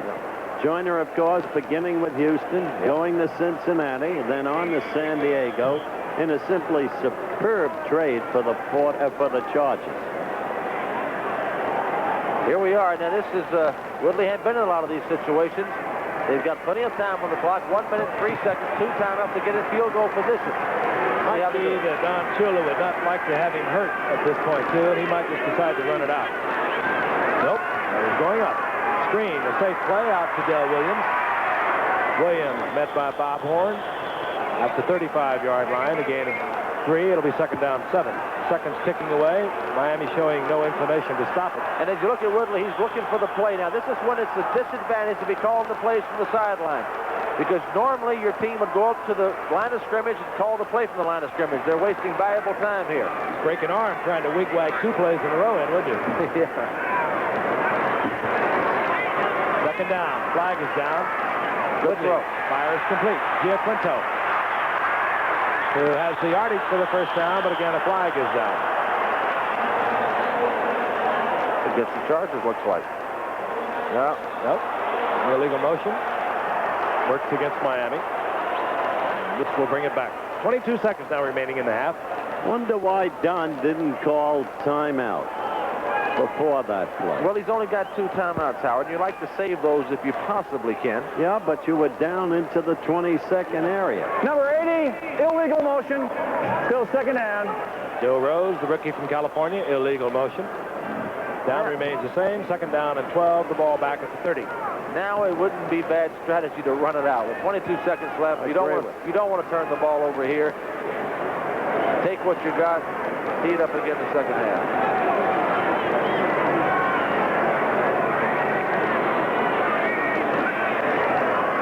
Inside handoff. Shula's listening to us, I think, Howard. Now Williams. Like he really needs to, huh? Yeah. And this time, Woodley calls timeout with 17 seconds remaining, and he trots over to talk with Don Shula. Well, that's interesting. 1 timeout now remaining. Tell you again that Bob Greasy was placed on the injured reserve only yesterday. He could possibly come back for the last game of the season. That would be the required 4-week wait. Having been thoroughly informed by the master on the sidelines, moves back into the huddle. Once again, San Diego with a win tonight will stay a half a game behind the Oakland Raiders in their AFC Western Division, and in the AFC East, well, frankly, Miami's just trying to stay alive. They call this the playoff series, and they say it begins tonight for them. They, of course, with a 6-5 record, Buffalo leads at 8-3. New England is 7-4. Third and long. Woodley. He's got it. And is open. Oh! Now call timeout, David. Elmer Bailey, the rookie from Minnesota, and quickly Miami uses their last timeout with 8 seconds on the clock, and we, in all probability, will see the place kick unit. Ruby Von Schaman can reach that distance. I think he'll try one more play, Giff. Here's a ground level look at Woodley. Elmer Bailey is off to the right. He throws an absolute strike. I mean, he hung it out there. Bailey's wide open. Somebody broke coverage again. Makes a pretty good run to football. He gets down to about the 31-yard line. You think this rookie from Minnesota was excited about that ball? No defenders around him. His first catch in the National Football League, and sets up a field goal as out comes Von Schaman. In case you didn't know who he was, he's a 4th-round draft choice and has indicated a rookie from the Gophers of Minnesota. In the meantime, I still don't understand what Don did early. Could have taken a timeout earlier. They would have had more time on the clock if they were going to take a subsequent timeout. But the problem, he ran out of timeout. And it might have lulled the defense into thinking that he was not going to try and move it downfield. Well, here's a 48-yarder. Big kick. Long thus far this season of 39 yards. Beauty. Oh, yes. Beauty. Oh, we've got a tie game with 3 seconds remaining in the half. What a football game. It really is. And look at this statistic, Frank and Howard. The first half passing, Fouts 101, Woodley 154. And the crowd, capacity crowd here at the Orange Bowl, they love it. We'll be back after this message from the National Football League. Von Schaman has just kicked his longest field goal of this year for 48 yards to tie this game at 17 with 3 seconds remaining in the half. Von Schaman dribbles it along the natural turf, was taken there by Fuller. And Fuller runs out the clock at halftime. The crowd has got to love this. We hope you are. Stick around. We'll have more second half action between the Dolphins and San Diego Chargers. Halftime features coming up after this message and a word from our local station. Stay with us. Bench by Shula. He came back and he led them to 2 victories coming off the bench. He's now on the injured reserve. He's been the heart and soul of the Dolphins for years during the 70s, winning Super Bowl games. We talked to Bob about his career earlier in the night. Well, folks, here sit 2 living examples that you don't have to be able to throw the ball very hard and long, don't have to be strong, and don't have to be very smart to make it in this league. How about that, Bob? We fooled them for sure. For a lot of years. Well, I'm still fooling them. I think you can make a comeback. I know that I can. Now, Bob, it's been reported that you may not play next year. Are you going to come back next year?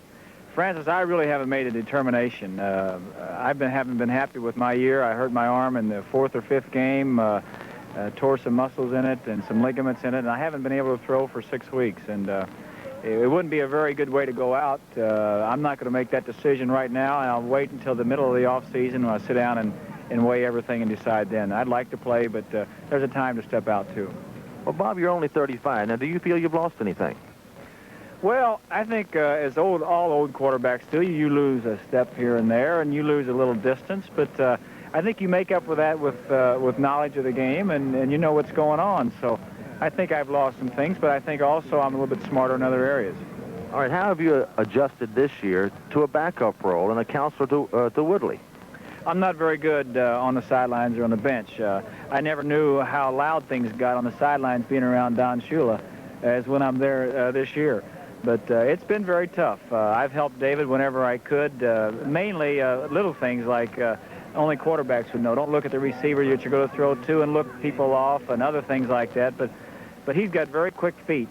He's got a strong arm, and he's very intelligent. And I think those are the main things that he's got going for him. He's playing much better now that Don Shula is calling the plays for him. And I think he's got a real shot at being a very big success in the NFL. Well, do what you want to do, big fella. I hope you do come back. You've been great for this game, and thanks for visiting with us. Thank you, Francis. 80's leading the AFC East with an 8-3 record. New England has a 7-4 record. Baltimore is also 6-5 as of tonight. And over in the AFC West, the San Diego Chargers are 7-4. A win tonight will keep them a half a game behind the Oakland Raiders. Denver has a 6-5 record out there in the AFC West. Kansas City 5-6, and of course Seattle 4-7. A lot of offense tonight. You had a look at Ron Smith running back kickoffs for the past 3 weeks for the first time since he was in high school. Moving on, Shaman, who hit from 48 yards out to tie it up, gets the second half underway. Make it over in the left corner there by Hank Bauer. And Bauer bulls his way out over the 35 to the 36. And, of course, we anticipate Fouts, Mike Thomas, sharing the running back duties with Chuck Muncy tonight. And now as we look down, we see Chuck Muncy and Clarence Williams are the setbacks. The wide receivers, they're 1, 2, 3 in the AFC. Winslow into the night with 59 receptions. Jefferson into the night with 54. And, of course, Charlie Joyner, who's had a tremendous night. He was the third leading receiver in the AFC. He had 53. On first down, here comes Muncy. Williams out in front with a good block, and you see the acceleration of that big man, Chuck Muncy, as Muncy rolls to the 41 for a gain of 5. It'll be 2nd and 5, and those are your stats from the first half. And look how even they are, at least in first downs and rushing yards. The edge to, isn't that interesting? San Diego passing yards to Miami. What a performance by Woodley. Total yardage almost even.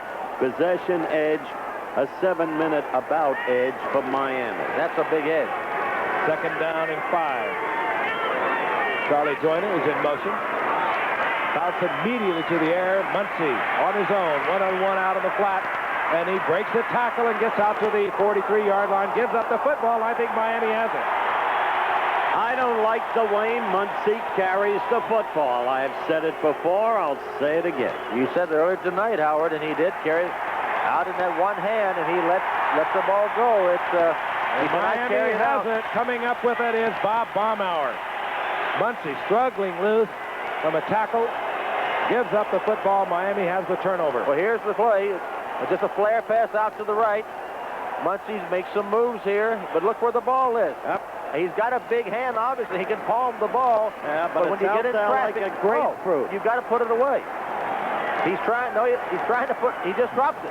He didn't get hit there. He just dropped it. And the ball is sitting on the ground, and somebody's going to try to get it. Miami is a 1st and 10 inside San Diego's 44-yard line. First break for the Dolphins tonight, really. First turnover against the Chargers. They had 2 turnovers in the first half. San Diego only capitalized for 3 points. Play action. Woodley to the air immediately. Man is open. And Woodley a little late delivering to Jimmy Cephalo, who was in between the zone. Really, that was his first fourth throw tonight. I thought it was a good throw. I'll tell you why. If he'd have thrown a strike to the guy at that particular time, Howard, it would have been intercepted. I think he saw the man at the last minute and threw the ball short. May be right. Now, if he did that, I'm telling you, that's a good play. 2nd down 10. Out comes Dell Williams. In comes Tony Nathan. Nathan with the better hands. Good receiver on the short passes. And then does he scamper? Buffalo split to the left. Matt Moore to the right. Probably running is Ronnie Lee. Big draw. And Woodley, down he goes. And it was Leroy Jones. And you believe he's not agile. 6'8", 260-pounder. And a very nifty David Woodley had no chance to get away from Leroy Jones. Jones having a tremendous night. Second sack of the night. Norfolk State, one of the unsung ones who made it big. Look at this graphic. Points per game. Quite a differential. Yeah. Miami's strength this year, only 2 teams the entire season. Baltimore and New England have scored more than 17 points against them. Ricky Elmer Bailey is in. The extra wide receiver, number 88 for Miami. Third down, 20. Oh, overthrown. Now that was his first bad throw, I think, Howard. He had Rose open right down the middle. If he delivers the ball on target, he has a first down. He knows it. Meanwhile, big series for San Diego. Bad turnover. They held together. Roberts comes on to do the punting for Miami, and we'll see Mike Fuller dropping. Well, now let's watch Jefferson, Frank. Coming into this game, he had 58 catches. Thus far, he's shut out. Earlier, I said 54. What he needs is 54 yards to become the first player in the history of pro football to gain 1,000 yards in each of his first 3 seasons. It's going to take a good San Diego bounce down close to the 11-yard line. And so, San Diego will start deep in their own territory with their second possession here in the second half. We'll be back in a moment. San Diego, they'll begin inside their own 12-yard line defensively for the Miami Dolphins. As we look down, Glenn Blackwood, the regular free safety, not in there. He's been replaced by number 44, Doug Bedoin, acquired from New England as a free agent earlier in the year. Winslow in motion, and this is Mike Thomas. And Thomas out to the 20-yard line. Nifty pickup. A little more than 8 yards. It'll be second down and 1, as a matter of fact. Giff, an interesting piece of data. You know, Fouts likes to go deep. The Dolphins have shut out the long passing game. We haven't seen it tonight. Fouts usually averages almost 8 yards per attempt. Tonight, he's only averaged 5.5 yards per attempt. So he's hitting the short pass, forced to go there. He's only gained 112 yards passing. Jefferson thus far shut out. Double coverage effective. Mike Thomas, left side, and Mike Thomas corralled there by Ralph Ortega. Gets the first down, however. That's quite a differential in the third quarter, suggesting the explosiveness of the Chargers. Blackwood, by the way, back in there, Frank. That will be a plus for the Dolphins. Blackwood went out holding his shoulder earlier. I think they'll probably use him on what downs they think that they're going to pass. They would prefer to have Bedoin probably in there against the run. On first down, Fouts again. Mike Thomas. A couple of yards out to the 25-yard line, hit by Don McNeil. It'll be second down and 8. All right, how about a little disclaimer here, Giff? This telecast is presented by the authority of the National Football League. It is intended for the private use of our audience. Any rebroadcast or other use of this telecast without the express written consent of the National Football League is prohibited. And don't I read good? You have just destroyed Meredith. Second down, 8. Thomas, single setback. Fouts. Joyner. No. Out of bounds. Joyner said no, but he does not argue vociferously. That was a good call by the official. He had one foot in, but the other one did not get in. He was right on the play, the official. It's really a good throw by Fouts. Not the only place he could throw it. Joyner had to go up in the air. Oh, he didn't even get the 1 foot down. Easy call, good call. Third down and 8. Ron Smith comes out. We'll see a single setback. That'll be Mike Thomas. And the receivers are Jefferson, Winslow, Ron Smith, and Charlie Joyner.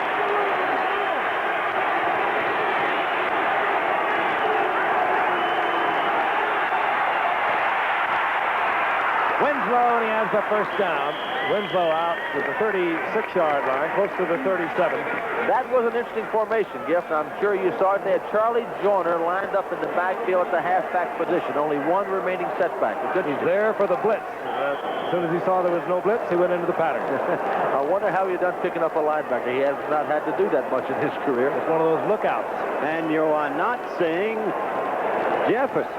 It's unbelievable. Well, you know, he's looking downfield to try to throw the ball downfield to the outside receivers, but they're taking what he likes to do best away from him, making him beat him with other things. And he's taking what he's got. It's 10, Jefferson right, Joyner left. Greg McQuarrie in motion. Laid up and incomplete. Intended there for Mike Thomas. Mike Thomas in a foot race out there, however, with linebacker Ernest Rome. Yeah, that was good coverage by that linebacker. That's as tough a coverage you can give him, covering a halfback out of the backfield, going deep. Bounce through the ball as good as you can throw it. But that's why Ernie Rome is in there. Even when Steve Toll was well and he just had surgery on bone chips, Steve Toll had been replaced by Ernie Rome on passing situations. Ernie is superb on pass coverage and even on the blitz. Second down, 10. Winslow. Fouts under pressure, but wide open is Jefferson, and it's overthrown. Fouts really with not a prayer to get that out there. He was hammered there. Big number 73, Bob Baumauer. But your point well taken. It's the first time we've seen Jefferson loose for a reception. And the reason they sent the linebacker Bohlkamper, he put pressure on Fouts. He really had no chance at all to get the ball to him. He was lucky to get it off. 4.5 minutes have expired here in the third quarter. Third down and 10. San Diego trying to get something happening from their own 36. Game tied at 17. This time Fouts has the time, going for Jefferson. Did he get those feet down? He did. He saw a classic Jefferson maneuver on the sidelines. First down, 33-yard line of Miami. Frank, it simply had to come, Giffer. But watch this. It's a great catch by Jefferson, but there's a perfect defense. They double up on him. No, they're saying now incomplete. Well, let's watch it. The defensive back missed time to jump here. He's in position to make the play. And they say no. Hard for us to tell. So it'll come back, and that will bring up fourth down. Here we go again, another angle. Let's see if we can see it. The defensive back was in the right coverage. He just really kind of got under the ball. Let's see here. Well, I don't get this. I'm sorry. It looked like he was in. Tough call by the official. He was a little closer than we were, but could have been in. Partridge to punt. Has to hurry it. Nathan indicates the fair catch at the 29-yard line. And that's where Miami will have their possession with 10:23 remaining in the third quarter. 35-yard towering punt by Partridge. We'll be back in the Orange Bowl in a moment. A few moments ago, if you were wondering about the pass to Jefferson, he did indeed catch the ball inbounds, as we saw indicated by the official. Another official, however, upfield had detected that Jefferson had stepped out of bounds, and you cannot leave the field of play and come back in. Now I get the call. Dean Barth threw right on top. First and 10, Miami. They're tied with San Diego at 17. Ball on the 28-yard line, and Woodley to the air. Ooh, and he gets pounded as he delivers a deep pass. Incomplete, intended for Nat Moore. Good defensive coverage back there. Crowd is calling for interference and also for unnecessary for roughing the passer, but neither call made. Well, you'll see 71 Fred Dean coming in. They're trying to fake the run. Fred Dean doesn't honor the fake at all. He runs right around Geisler. That's a clean play. No penalty. Good play by Dean. Willie Buchanan was back there with Glenn Edwards, and they had blanketed the intended receiver, Nat Moore. I tell you, that Dean is quick. Second down, 10. Steve Howell, 36, setback now for Miami, but this is Tony Nathan. And Nathan piled up out around the 33-yard line. Jim Laslovic is playing some excellent football tonight for San Diego and on the stop. Boy, he was something, Fran. You played a lot against him in Detroit, I know, and he's coming off a knee operation from here, but well, it was actually summer before last. He has been a good football player, and he played most of his years with the Lions. Linebacker, eh? What college, Frank? Penn State. Where else?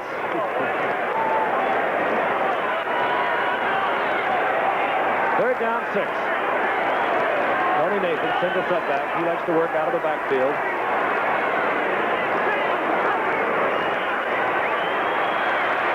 Comes the pressure, and Woodley gets it off, and this is Nat Moore.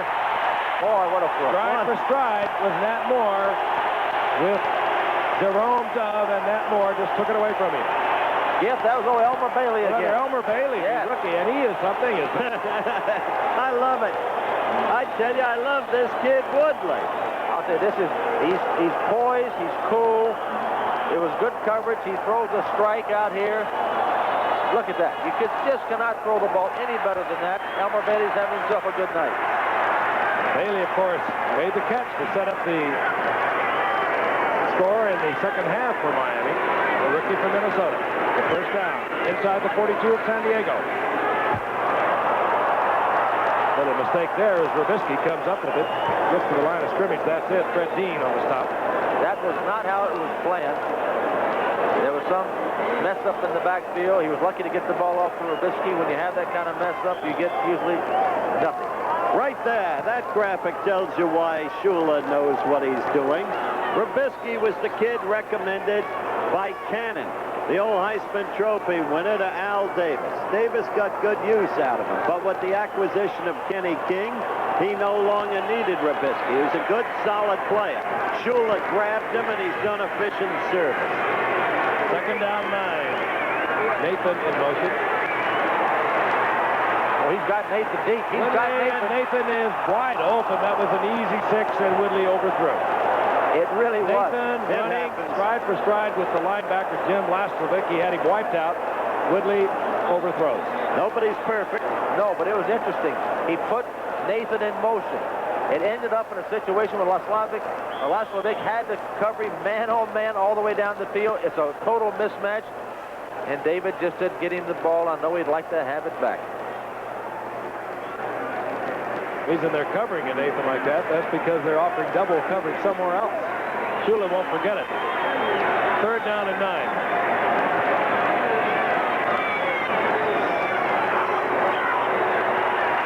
Woodley scrambling out of the pocket.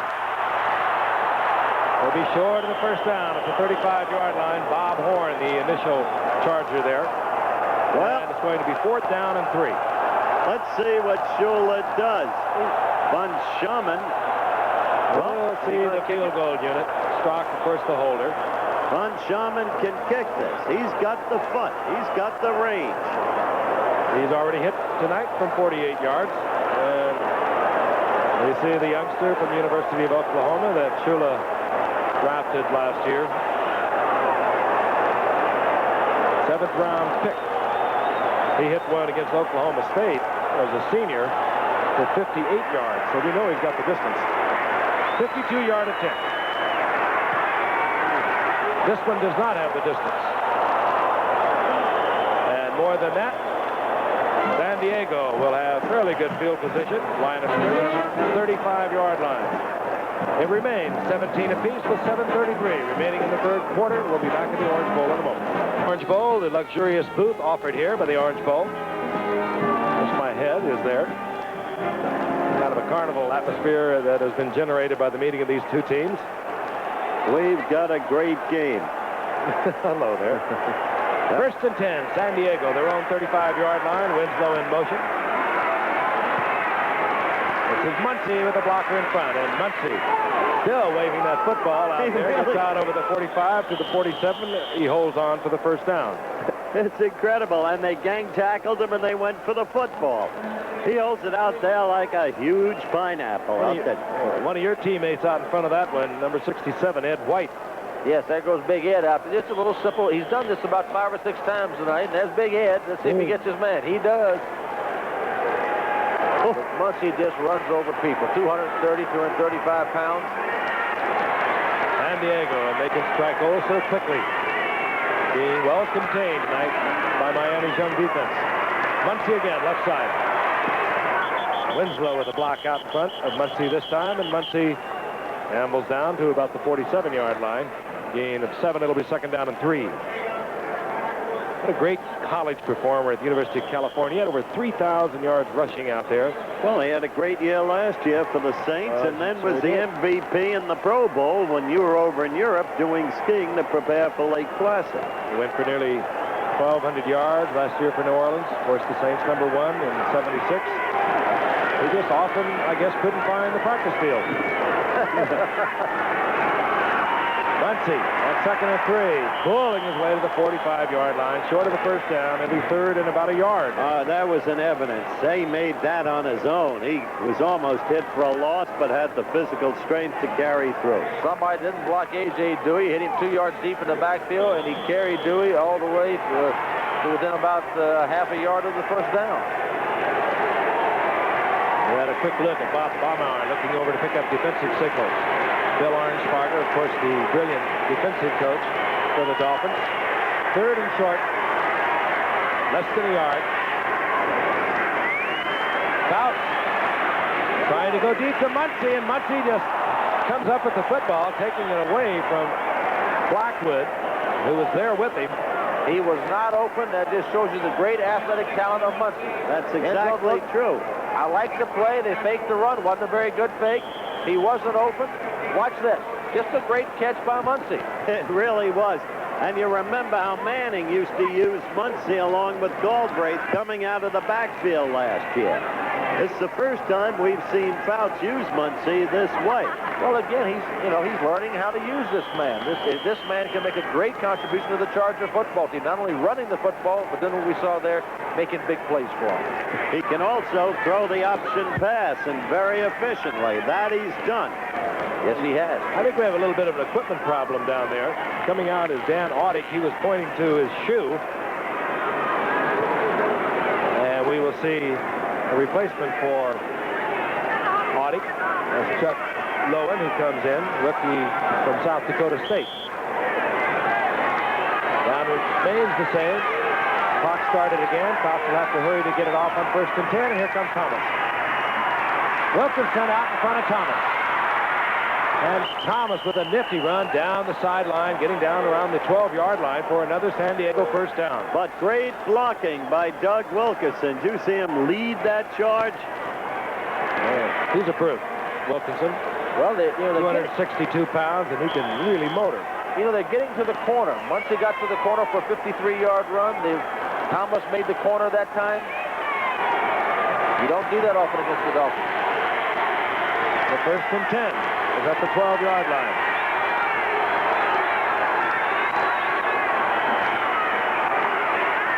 Mike Thomas hit at the line of scrimmage. He might have squeaked a yard out of it. Bob Baumauer defensively there first for San Diego. And still, Jefferson has not had a reception. Don Coryell always has that apparently tense, overwrought look.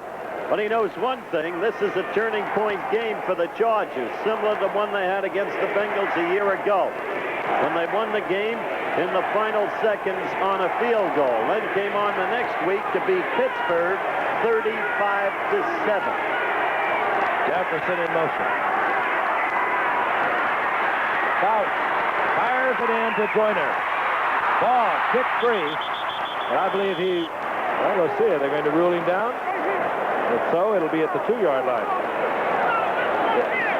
If not, it's going to go back to the 6 or 7-yard line. Interesting decision. Oh, I don't get it. I thought he was down. Well, I thought he was too, Howard. No, it'll be inside the 7-yard line. And it will be 3rd down. Joyner's not happy. That's clear. 3rd down and 4. 3:56. Clock stopped as the ball trickled out of bounds inside the 7-yard line. Winslow, the big tight end, split out to the left. He can play like a flanker, even with his size. Going up for Jefferson. He's got it. Jefferson, first catch of the night. Touchdown, San Diego, working against Don McNeil. And Fran, we see much more of that type of pass nowadays. What a perfect time lob pass. There's Jefferson, his 12th touchdown reception this season. And what a time for it. Well, here he is, man-on-man. McNeil's a good defensive back, but nobody can cover Jefferson man-on-man. He tried to bump him. Watch Jefferson make the adjustment on the ball. He makes more great catches, I think, than anybody I've seen in the entire year. That's his 35th touchdown reception, and he's only in his third year. Kick is good.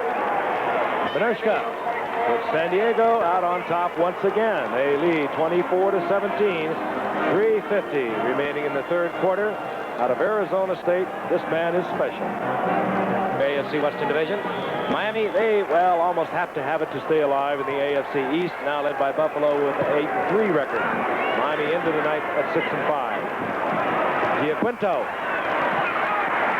And Giaquinto picks up the ball and moves it out to the 37-yard line, and out comes the offensive unit for the Miami Dolphins. And quickly, Miami has good field position. They must strike back quickly. They know it. Not that there's not a lot of time left. We're only in the third quarter with 3:40 to go.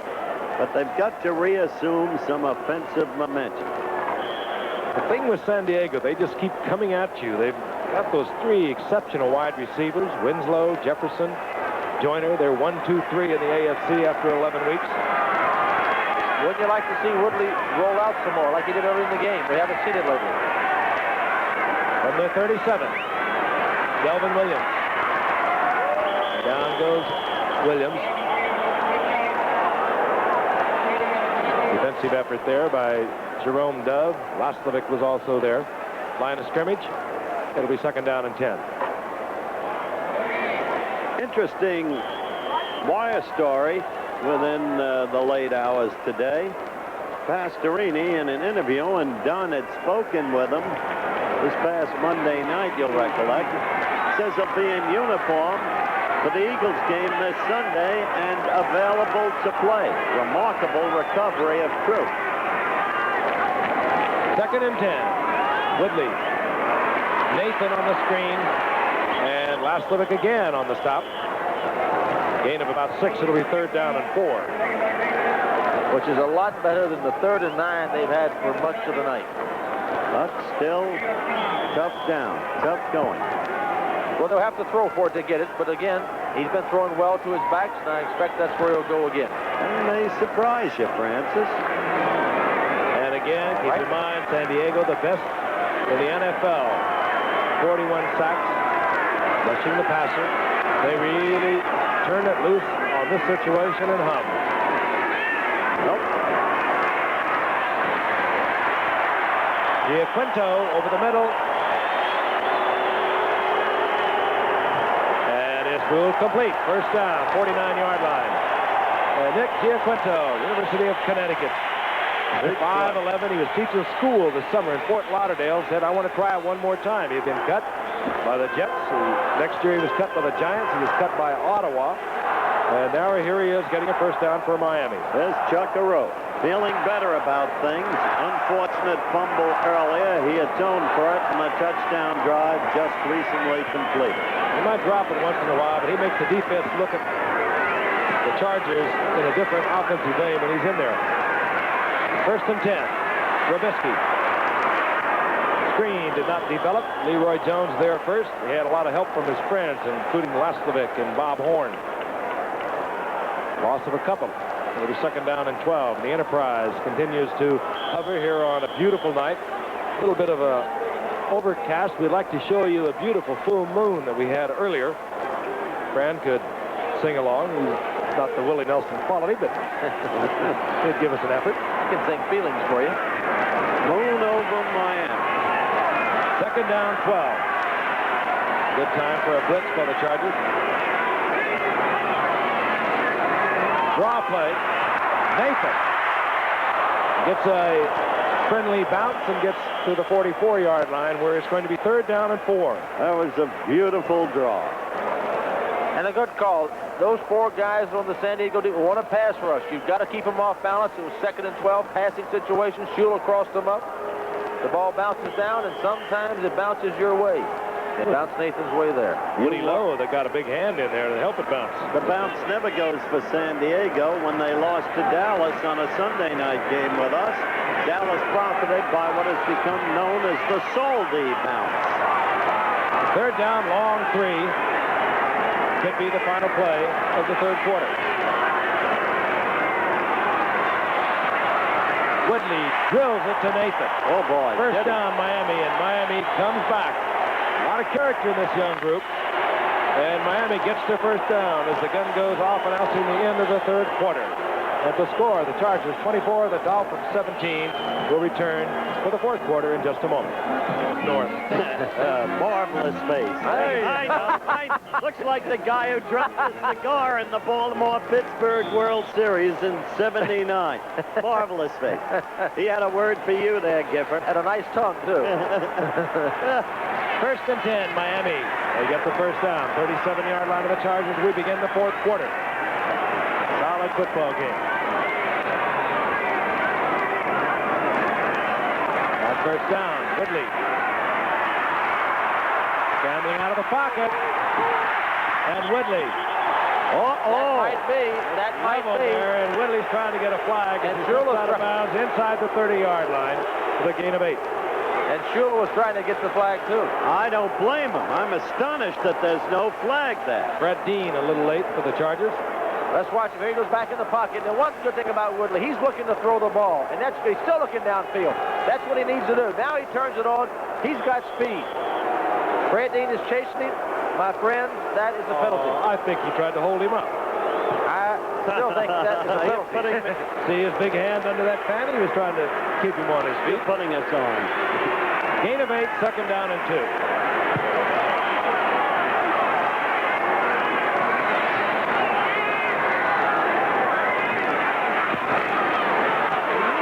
Now Williams. And he gets whacked just inside the 30. He'll be short of the first down. It'll be a little more than a yard to go on third. And let's take a look at the third quarter action. All right, there it is. San Diego assuming more control, as you can see. Although Miami still dominant in possession time. But that doesn't tell the story of capitalizing on opportunities, which San Diego did. Interesting piece of data here. The Dolphins coming into this game converted only 36% of the third down play. In this game, they converted 69% of the third down play. This ball marked back close to the 30-yard line, third down and 2. A tough 2 yards for Miami. An easy 2 yards as Robisky just pops in behind Kuchenberg, gets the first down. He's all the way down close to the 15-yard line. So the other man from LSU shows exactly why Shula got him when Oakland released him. Watch 67 Kuchenberg. He's been doing this for a lot of years. Great big gaping hole. You've seen Zonka run through those holes for years. This time it was Robisky. Big third down play. Now the Dolphins up to about a 70% conversion on third down. You know, people don't talk a great deal about offensive linemen because their job is kind of anonymous, but Kuchenberg for years has been doing that kind of a job. He's been in the Pro Bowl as a tackle.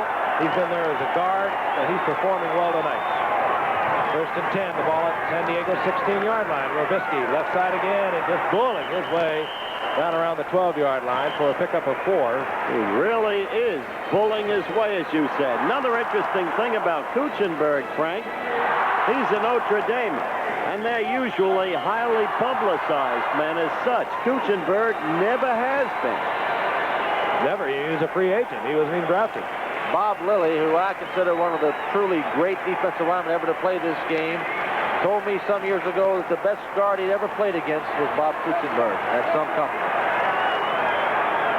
Not a bad sideline quarterback calling the plays tonight for his young quarterback, David Woodley. Second down, long 6. Charger appeared to be offside. Woodley will get a free play. And this one should come back. And it was picked off there by Glenn Edwards. And I think you saw the movement, and unless the Charger was drawn off by illegal motion, it'll be brought back. There's the indication. That was clear on your picture from the beginning. No surprise there. Shula is calling Bruce Hardy over instead of wigwagging the play in. He'll be able to tell Hardy. Hardy will take it in. Howard, what do you think Strzok is telling Shula? What could he tell Shula? I don't know. Maybe Shula might be asking him. Interior lineman on defense, offside. Still second down. Maybe Strzok saw Herrera helping Patera in the new tandem coaching combination in the National Football League this past Monday night. It's the only way Strzok's going to get on the scene. Strzok has been carrying a clipboard for 7 years. He ought to be able to handle it. Second down. A little less than 2 yards for the first. That's Giaquinto. He is going to be close to a first down. I think he got it. He edged that out. I think well, that depends on placement by the officials. I'll tell you, guys, I'm impressed with Giaquinto. Very functional football player.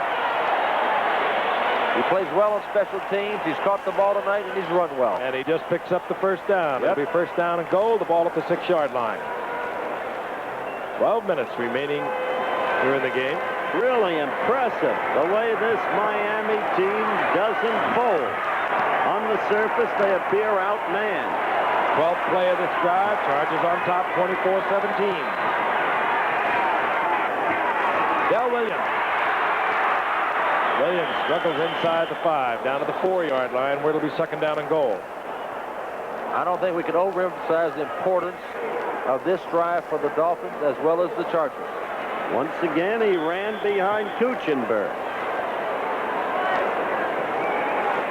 I think it's going to be tough to get in there running. I wouldn't be surprised to see Woodley bootleg the ball out, some kind of rollout, to have the option of run or pass. Here come all the receivers for Miami. Cephalo is in. Bailey, 88, is in. Nat Moore is there, number 89. And, of course, Tony Nathan working out of the backfield, number 22. Second and goal at the 4.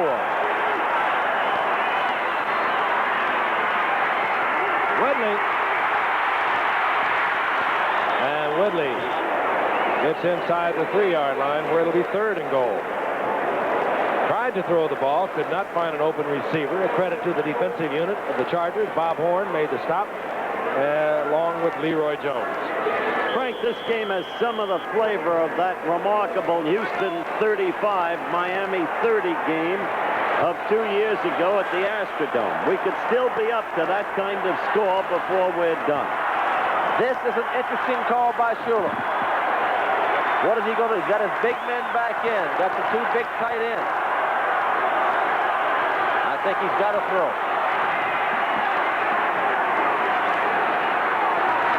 Trubisky. And he's whacked. So it's going to be fourth and goal from about the 2-yard line. Well, all right. Does he kick it? What do you think? I think he goes for it. Well, he's going to say timeout. 10 minutes and 6 seconds, plenty of time. I think he's got to kick it. He wants to check the catalog. He moves over and says, "What do you think, Don?" There's Don. Don said, "Well, let's get him over and chew the fat with him a little bit." And here comes David Woodley. This is no clear-cut, easy decision. A little more than 2 to go on fourth down. With 10-6 left, Fran, I suggest you must take the 3. Put the points on the board, hold them, and then, bang, you go ahead with a touchdown. Man, you've been in these huddles so many times. What exactly goes on right there? Well, you've got the guy from up in the press box talking down to you. You're all throwing out your ideas of what you could call, what kind of play, what are your options. Do you have a real special short yardage goal line play that you think you have a good chance of getting into the end zone? I think that's what they're talking about now. If they feel they've got a real good play that they haven't used tonight to get in the end zone, I think he'll go for it. If he doesn't feel that play, he'll kick it. Now, Howard, if he had the superior team tonight, which I do not think he does, the Chargers are the superior team. Now that makes... I think that he would kick the field goal. He's not going to get down there maybe never again. If he doesn't make it, the Chargers are still in the hole. He's got a chance to hold him. He realizes he needs the touchdown much more than the field goal. I think he'll go for it. Woodley comes back into the lineup. Don Strzok had his jacket off. Of course, he's the holder on a field goal attempt. I think Shula agrees with. Fourth down and goal to go. The ball right at the 2-yard line. He's going to probably fake a run, roll out and throw. I think he is going to throw. He might bootleg it. He could, but he's going to fake a running play first, probably. Let's see.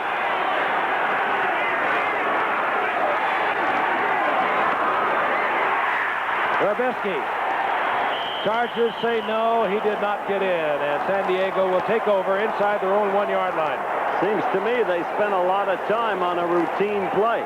Well, it was a trap play. It's not a bad play in that situation. You're trying to break the seam up the middle. It worked all night. Yep, and if we think they're going to pass, so did San Diego. It wasn't a bad play. And San Diego will start inside their own 1-yard line. Tough duty for them. We'll be back in a moment. Star Bites. This was in the back of Shula's mind, of course. Think San Diego trapped deep in their own territory. But we'll pick up in a moment.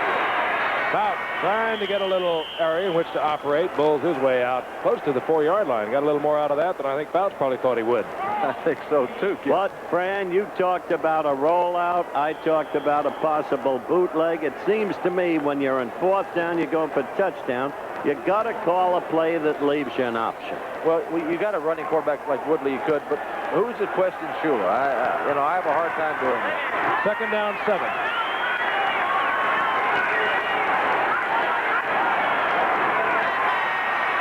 Clarence Williams pile up at the 5-yard line. It'll be 3rd down and about 6.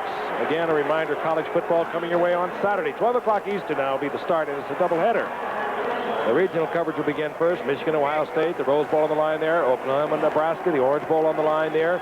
Yale at Harvard. If Yale can beat Harvard, they win the Ivy League championship. So check the listing for the game in your area, and that'll be followed by USC versus UCLA. College football at its finest right here on ABC. And how about 3rd down, 6. And Fouts gets the 1st down. Winslow out to the 13-yard line.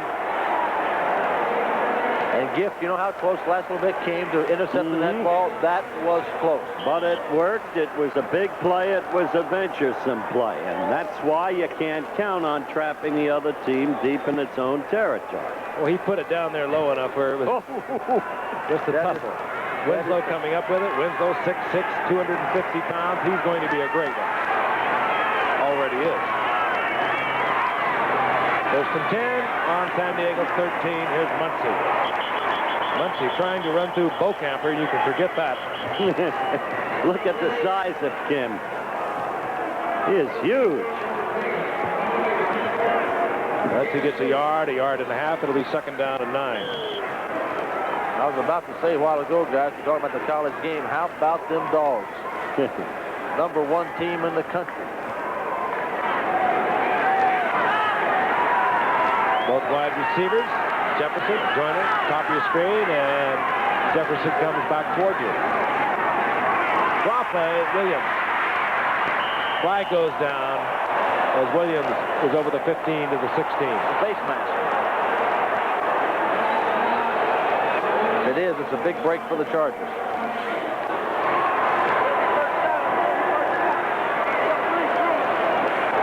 Referee Gene Marth and his crew doing a fine job tonight. Had a couple of ticklish calls. They were right on the spot. Personal foul, face mask, 5-yard penalty only, 1st down. It's the 1st down that matters.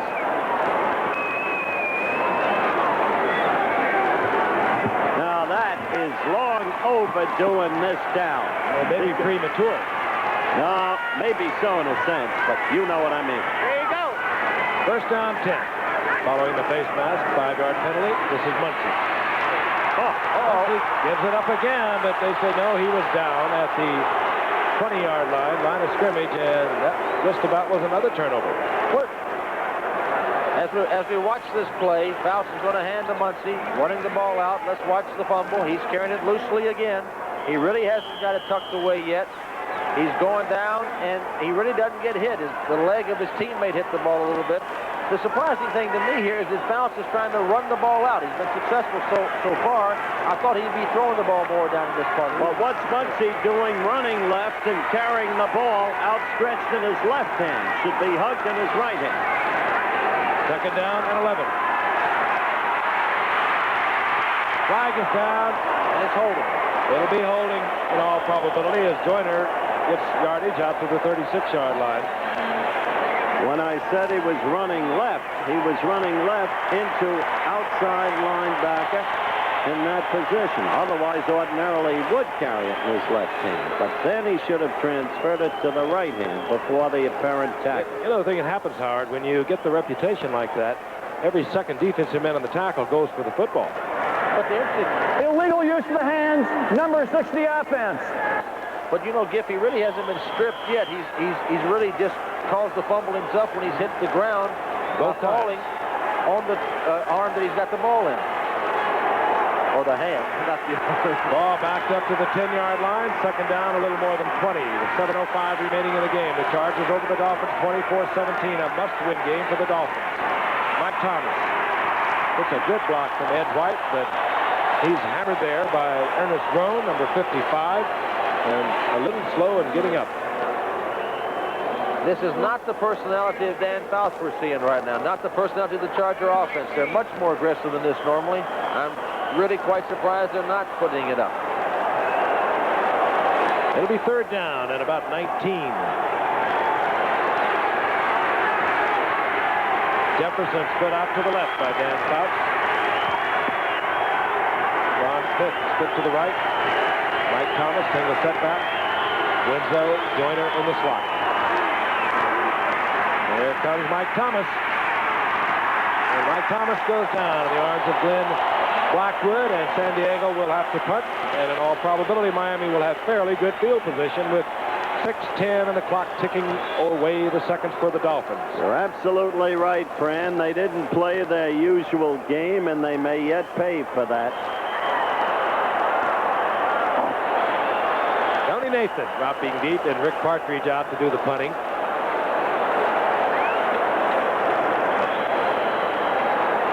Rick Partridge puts the ball high in the air. He came from New Orleans at the beginning of this season.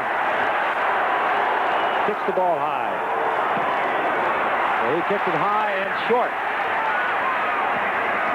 It does take a San Diego bounce, and it was taken there in a rather risky area by Glenn Blackwood, but he keeps the ball from going further downfield. It stays in Charger territory inside the 49-yard line. So the youngster from LSU, David Woodley, gets another crack in San Diego territory. So Frank Gifford along with Howard Cosell, Fran Tarkenton, watching an interesting series a moment ago on the part of quarterback Dan Fouts, who is way under his seasonal average of 300 yards per game. He has completed passes, good for 173 yards. Miami now at the Chargers' 49-yard line. First and 10. Nat Moore in motion. Woodley calmly hits Nathan down to the 44-yard line. Gain of 5. It'll be second and 5. Mike Williams coverage there for San Diego, and slow in getting up is Mike Williams. Mike Williams walked off the field. He appears to be all right. Came off under his own locomotion. Mike Fuller has moved out replacing him, but he appeared just to have the wind knocked from him. Second down and 5. Miami at San Diego's 44-yard line.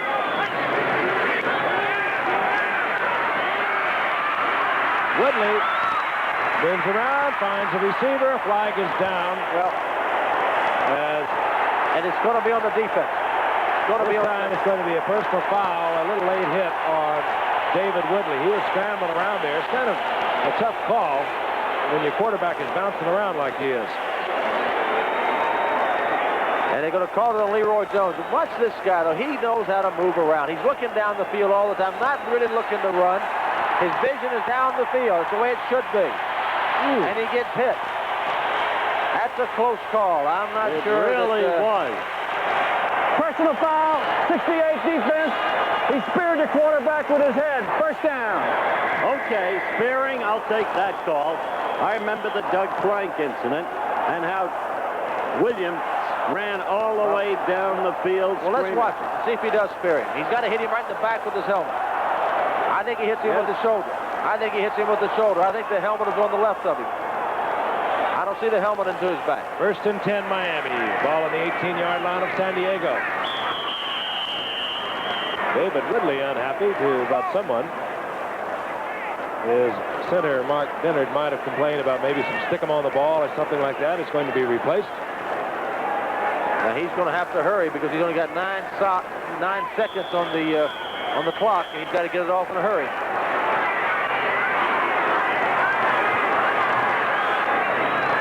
Del Williams.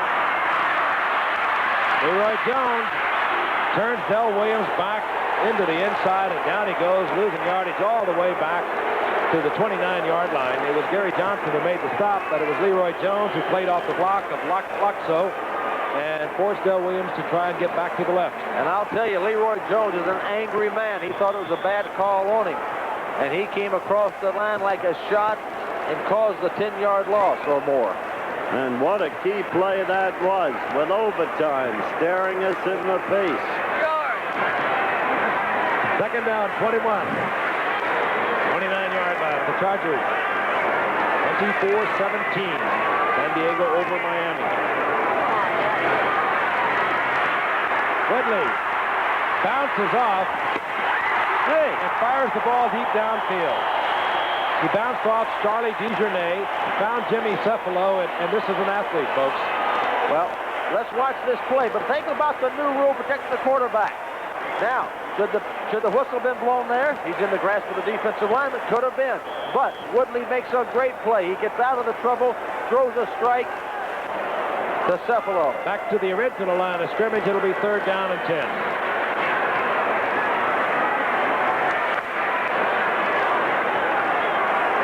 Cephalo split out to the left, Matt Moore to the right. 3:35 and the clock is ticking away. Seconds for Miami. Maybe on their season.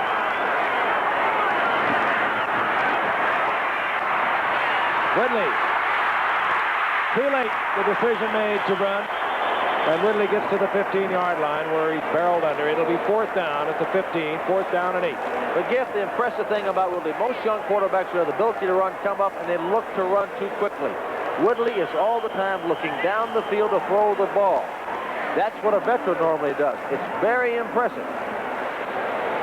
Woodley wants timeout on 4th down and 8. We understand that. But that reduces the Dolphins' timeout to 1. And you see a bunch of tired San Diego Charger linemen. They've been chasing this man all night, and keep in mind, they had a delay last night flying in. They did not arrive in Miami until sometime around 2 o'clock. They didn't get to bed till 3, and it shows you can't predict. The surmise would have been that they would be the more tired team. A week from Sunday, the San Diego Chargers will have the Eagles at home. Not an easy one for either one of them. And a week from Sunday, Miami will play at Pittsburgh. 4th and 8.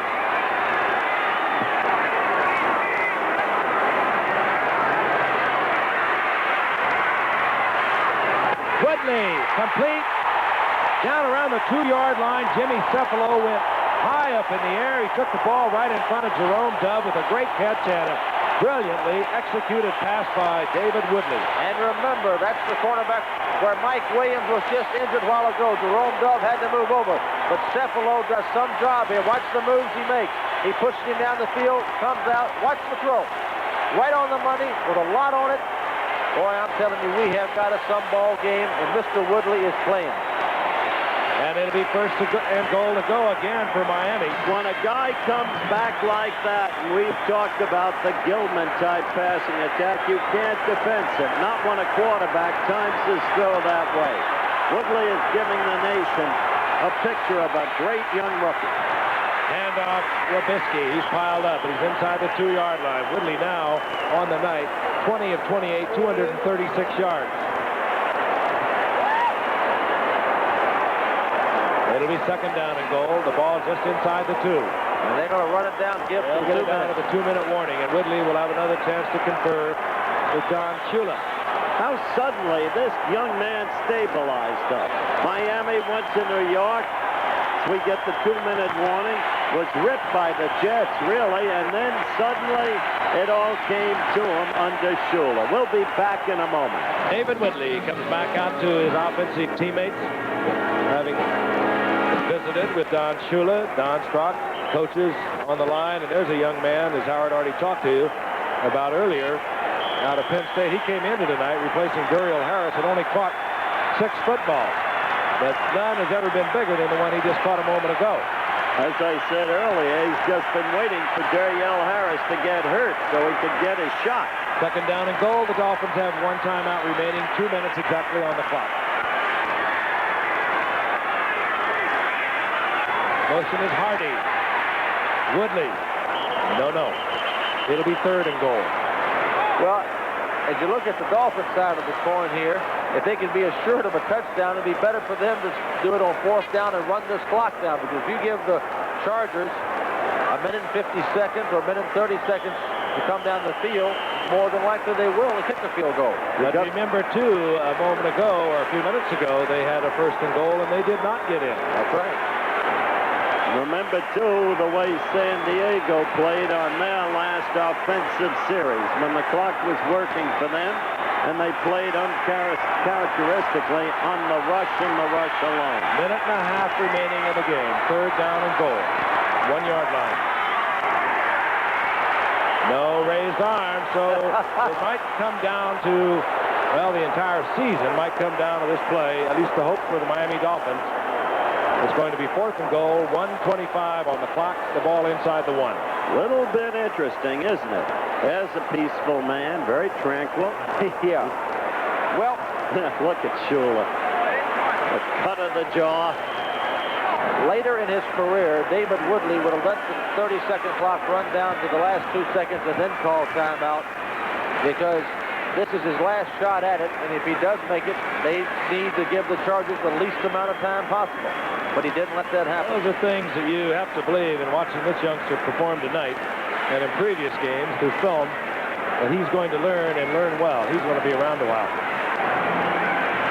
You know, and of course, Don Shula bet on that when he drafted him in the 8th round. He released Guy Benjamin, who he had drafted a year ago, the All-American quarterback from Stanford, because he liked everything he saw about this young man when he came in as that 8th round draft pick. And as Brand mentioned, the 12th quarterback taken in the professional draft this year.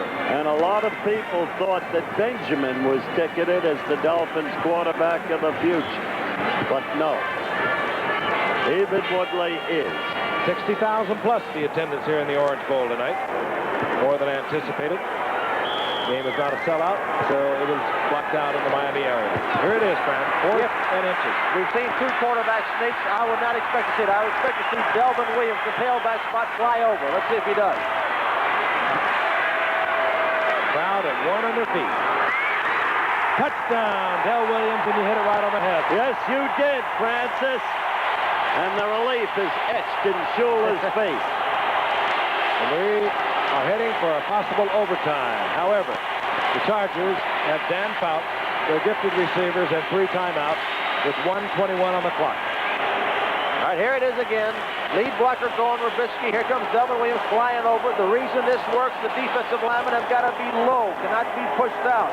You got the opportunity to jump over. We've seen Sam Bam Cunningham do it. At Minnesota, Chuck Foreman did it a million times. Pretty big kick here, guys. Pretty big kick. Uwe von Schaman. The man who centers the ball is Bob Kuchenberg. The man who will put it down, John Strock.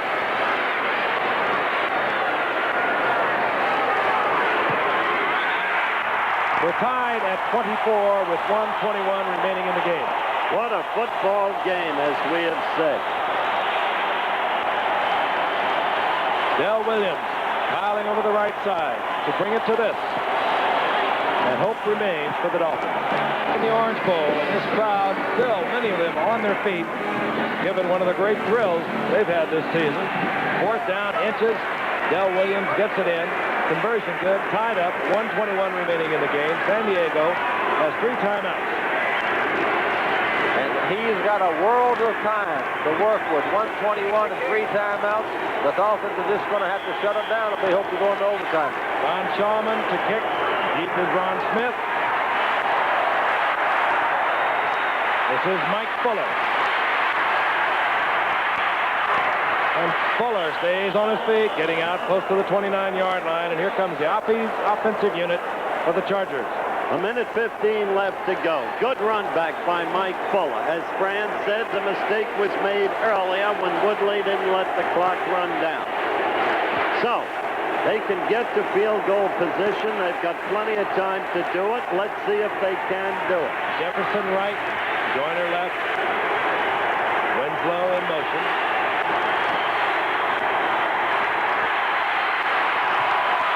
Mike Thomas will get a block. Out of bounds, out at the 42-yard line, saving a timeout. First down. Minute and 7 seconds left to go. Winslow with the block, and Fouts was able to preserve his timeout.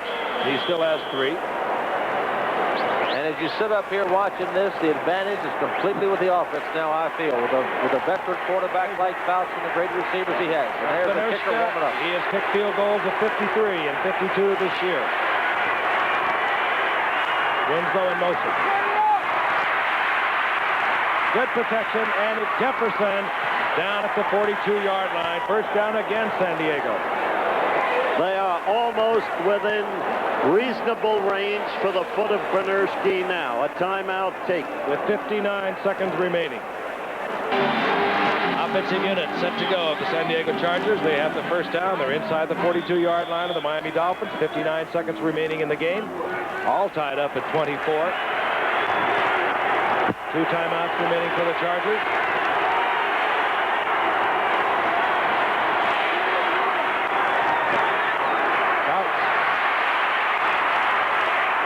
Going for Jefferson, and Jefferson well covered back there. The rookie from Alabama, Don McNeil, in perfect position. And Fouts, very wisely, the veteran that he is, threw the ball away.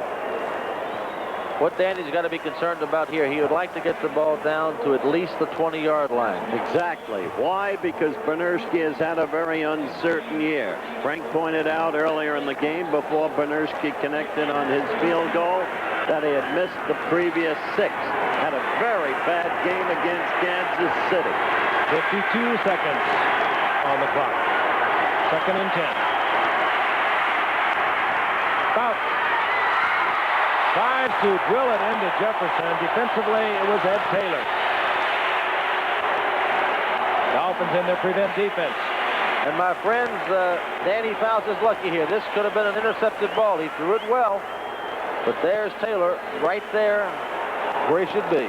Now we come to 3rd down and 10. And it has really come down to this for San Diego. 46 seconds left. There's Bernurski. And they are very far away. And he needs a high percentage I think we're looking at 2 downs of offense. It would be a 57-yard field goal attempt from this point. 3rd down and 10. Winslow in motion. Fired, and it's not handled. Jefferson bobbles the ball. He had the first down inside the 30-yard line. It'll be 4th down. Decision time for Don Coryell. And he can't believe, Jefferson, that he didn't handle the throw. Well, somebody made a good play on defense. It might have been Don McNeil, but he stripped Jefferson of the ball. A good defensive play. I think here they got to go and try to get the first down. And if they miss and they stop the clock, the Dolphins have got a chance to come back. They've got beautiful, beautiful position for them to get into field goal position. Dolphins with no timeout. 40 seconds on the clock. Joyner right, Jefferson left, Winslow in the slot. Now in motion. 4th down. Foul. I don't believe it. Going for all of it. Incomplete. 32 seconds on the clock. The Dolphins have the football. 1st and 10, their own 41-yard line. I really don't believe that particular play. When he needs 10 yards for a first down to throw the ball deep down the field, a low percentage play. It stops the clock. The Dolphins have the ball on the 41-yard line with 32 seconds left and a chance to get a winning field goal. Absolutely right. Totally right. It was crazy. It was just plain dumb. The only thing working for San Diego now is the fact that Miami has no timeouts left. Another fine defensive play back there by number 28, the rookie from Alabama, Don McNeil. Again, good position. And here comes Miami. No timeouts.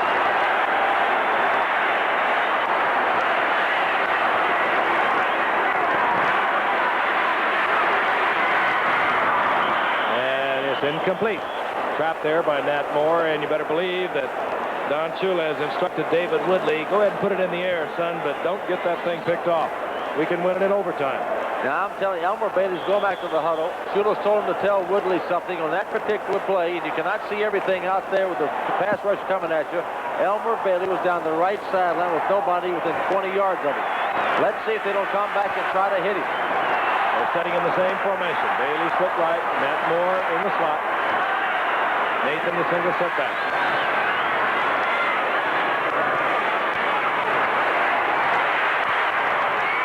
Complete out to the 50-yard line. 19 seconds and Miami cannot stop it. They'll have to fire it out of bounds to kill the clock. 10 seconds.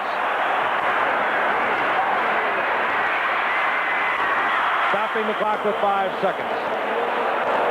And we will have overtime. Yep, you can forget it now.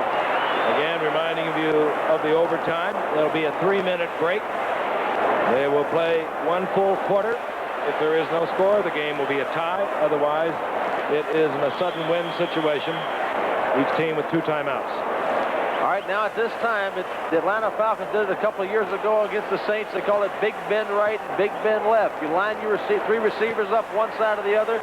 You go back, you let them run down to the 5-yard line, and you throw it up and hope to get a tip or a defensive pass interference. And they're doing it to the left side. The game cannot end on a defensive foul.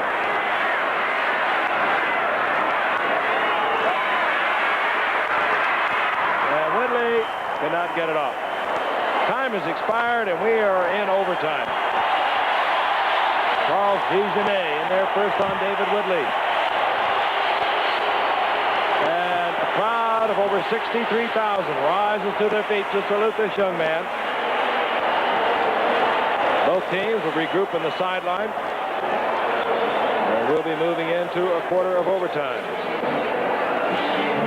We'll be back with our sudden death period after this word from our local station. Returning to football, Miami kicking off.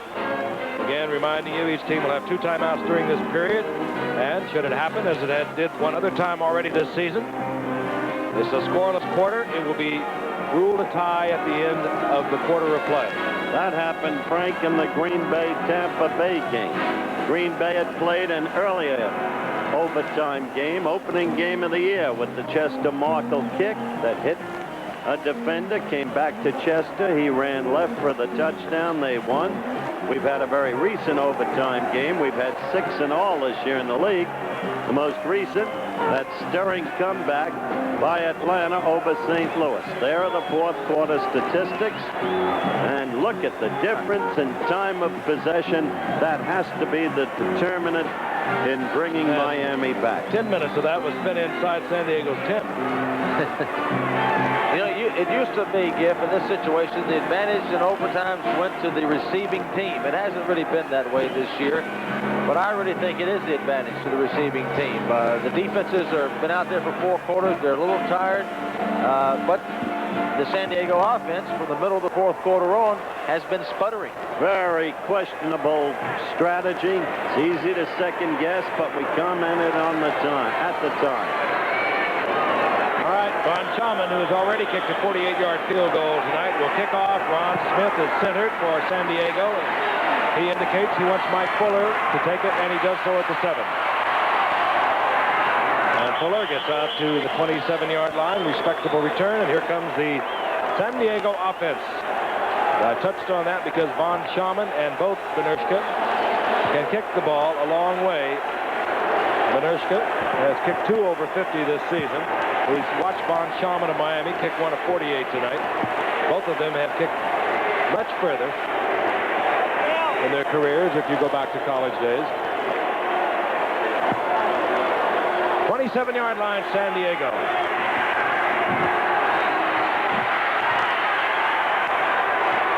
Winslow split out to the right, joins Joyner, and now Joyner's in motion. Screen, Winslow taken out of bounds defensively by Don McNeil, who's played a tremendous football game, this rookie from Alabama tonight. He has been absolutely perfect in his pass coverage. It's interesting the strategy of the Chargers here. You'll notice that Muncie is not in the game. I think they're scared of his fumbling. They're going with 3 wide receivers. They're keeping Winslow in the game and only 1 remaining back. It says to me, Dolphins, we're going to throw the ball. You're going to have to beat us at our best. Interesting, the wide receiver is Winslow. McCrary is in there at the tight end. That'll give you the idea of what they respect from Winslow, the big man who can run like a flanker. 2nd and 3. Flag is down. May have been a collision downfield. Charlie Joyner was interfered with. They're going to call defensive holding or defensive pass interference. Chargers will get an automatic first down. Joyner called it immediately, but he didn't have to. The official saw it. Watch. Here he comes. And there's the hole by Ernest Roan, who's played pretty good tonight. Joyner made sure it was dramatic. He did. Defensive holding, 55. First down. Ernie Roan filling in tonight for Larry Gordon. Ball is advanced to the 39-yard line, 1st and 10.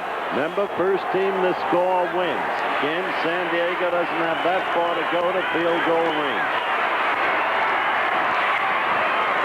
Complete. Goes out to Jefferson. He has the first down, and all of a sudden, San Diego is in Miami territory inside the 49-yard line. We want to remind all of you that tonight on ABC News Nightline, immediately following your late local news, a look at the Reagan administration and its plans for social programs over the next 4 years. Anymore. They got too many guys that can get down the field quickly. They have to play them more single. First down. Winslow. Blocker in front of Winslow.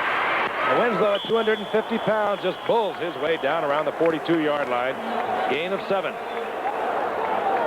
He is a hoss, isn't he? You know, and he can run like a deer. It's just amazing. He's 6'6". You may be right, pounds. Frank. In the long run, he may surpass the likes of Francis and Casper. He's got that kind of ability. Started out a year ago and broke his leg in the 7th game as a rookie, #1 draft pick out of Missouri. But he had 25 receptions in the previous 6 games. And he is leading AFC right now as a receiver. 2nd and 3. Mike Thomas. Nope. That's it at the line of scrimmage. Good defensive play. Ortega was there. Roan was there. Well, the weakness of that formation is that you don't run very well from it when you put all the people and spread them out all over the field. And they came up with a 2nd and 3 and tried to run out of it, and they didn't make a thing. Now they're 3rd and 3 or 4. They're going to have to throw again. Obvious passing down when a pass on 2nd down would have been very, very good call. And I think he'll keep the pass under 6 or 7 yards. He's not going to go way down the field. Jefferson right. Joyner left. Winslow in motion. Foul. Joyner out of bounds. Incomplete. It's 4th down. Well, he did go long again. I'm telling you, it's just a dumb call. I don't believe he wanted to go there. He looked out in the flat to Thomas. Thomas was picked up. And the next receiver in his line of sight was Joyner. Well, good defensive play for Miami. That's credit there. All right, I'll give you that benefit of the doubt, Giff, but you're just on a low percentage pass when you're throwing the ball down the field. You've got to have a design play to your back, to your tight end, inside of 6 yards to get a 3 or 4 yard gain. Partridge puts it up high, hoping it'll stay on the field of play. It does not. And Miami will have their first possession in overtime from their 20-yard line. Reminding you quickly, Saturday, college football coming your way. Williams in there, number 24. Terry Rubisky, 38. Those are your setbacks. And right back the way we started the game tonight. Matt Moore, 1 wide receiver, 89. Jimmy Cephalo, 81 the other. Ronnie Lee, 86, the tight end. Cephalo in motion. Ball is dribbled between the legs of Woodley, and Del Williams picks it up. And there'll be a loss of about a yard. Giff, interesting change up on defense for the Chargers. They've taken Big Louis Kelcher out, and they put in Big Wilbur Young, number 99, who I would guess they think might be a better pass rusher. Without question. And DeJournay is in there for Fred Dean, as he has been throughout most of the 4th quarter. Well, I know DeJournay is a fine football player and a good pass rusher, but Fred Dean doesn't have Fred Dean's quickness. Dean must be tired. Or hurt. He's been out for some time. He may have been shaken up. We've had no report, however. 2nd and 11.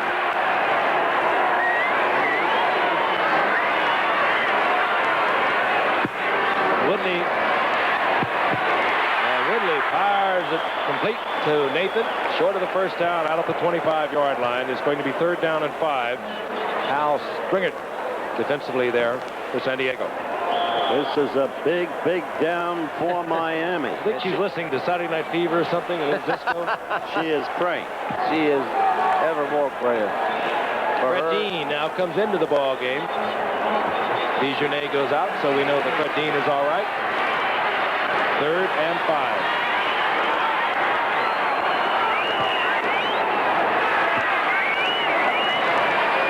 He'll go to a back. Ridley will get the first down. He knew exactly where he had to go. He did a hook slide out over the 30. First down, Miami. He's quick. He's not only quick, but what I'm impressed with right there, Don Shula, has really taught this fellow well. He has trained this quarterback and brought him along. There he is back in the pocket, all kind of pressure, steps up, now takes off the run, knows how far he's got to go. Watch the hook slide. Not all bad. He got away from Wilbur Young and Leroy Jones. We have used 4.5 minutes of overtime. Miami, first down. Ball at their own 32-yard line. We're tied at 24. He's got a man. Ridley, incomplete. Ronnie Lee, intended receiver, and he was there. Yes, he was, but if you're going to miss him with the throw, he missed him in the right place. He doesn't want to, he wants to protect the ball, and he did. Here's Ronnie Lee coming down the field. Making a corner move. He's in between the two defensive backs and just off his fingertips. Wasn't a bad throw. Back to second down and 10. As Ronnie Lee came up a year ago, beat out Loair McCrary. 3rd round pick out of Baylor. Not a bad down for a draw or a trap up the middle.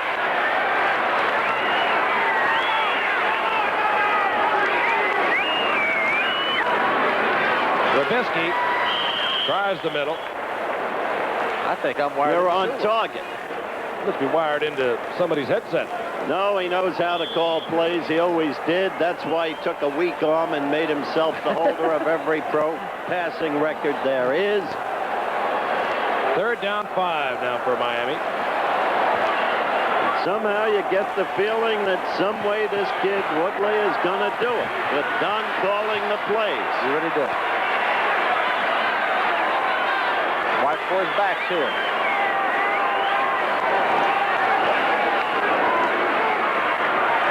Wilbur Young making the move. And Woody Lowe. Just the opposite. Woody Lowe, key interception all the way down to the 12-yard line. With that suddenness, a total turn in the flow. What a face. Tremendous defensive play by Lowe. Woodley had to throw the ball a little late. The reason for that was the pressure from the defensive line. If he had not have had the pressure, he could have thrown the ball quicker and on time. He had to wait a little too long. Here he goes. The pressure will come from his left. He's going back to pass. He had to step away from Wilbur Young, which made him lose a second or two. It gave Woody Lowe the time to come in and make the interception. Woody Lowe will do it to you. This is his 3rd of the year. He did it 5 times last year. And guess where school Woody Lowe's from? Alabama. He is just about 5.5 minutes of the overtime. The first down is at the 12-yard line of Miami. Mike Thomas. And you better believe in the huddle, he is being told to hang on to the football because Miami will be tackling it. Hello, Woody. Yeah, we saw you. I must say that last pass of David Woodley's was a little behind the receiver. Well, and it was late. And it was late because Wilbur Young put pressure on him. Now, in this situation, you know, many people play for the field goal. I think they ought to go ahead and try to score. A field goal is not a sure thing. Second down and 7. Mike Thomas, he's not playing field goal, gets inside the 5. The Chargers can get a first down at the 2-yard line, and it'll be 3rd down and 1. Don Coryell, this game will get to you, pal. Yes, it will. The pressure on these coaches, these players, is unbelievable. That came from nowhere. Just when we had the feeling that Woodley was going to do it, you agreed with me. Yes. Back. Yes. That suddenly the game turned. That's what makes it a tough game to call.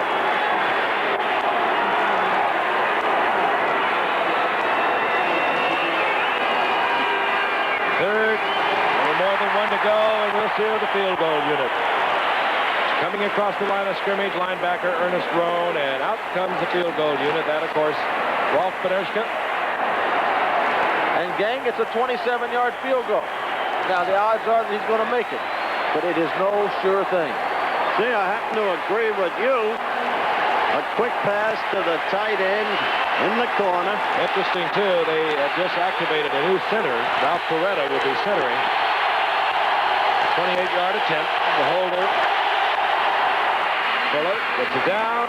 This game is history. The San Diego Chargers move their record to 8-4. They stay a half game behind the Oakland Raiders, and for Miami, they drop to 6-6. And a super football game, great to watch, and for this man who has put together a new football team, if you will, a nice night for this man, a good night.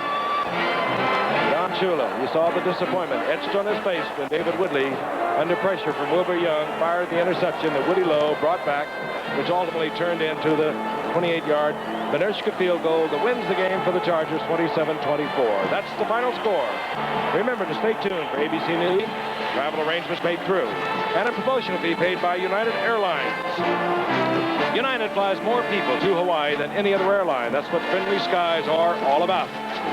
This has been a presentation of ABC Sports, recognized around the world as the leader in sports television. San Diego 27, the Dolphins 24 will be in New Orleans Monday. Tonight on Nightline.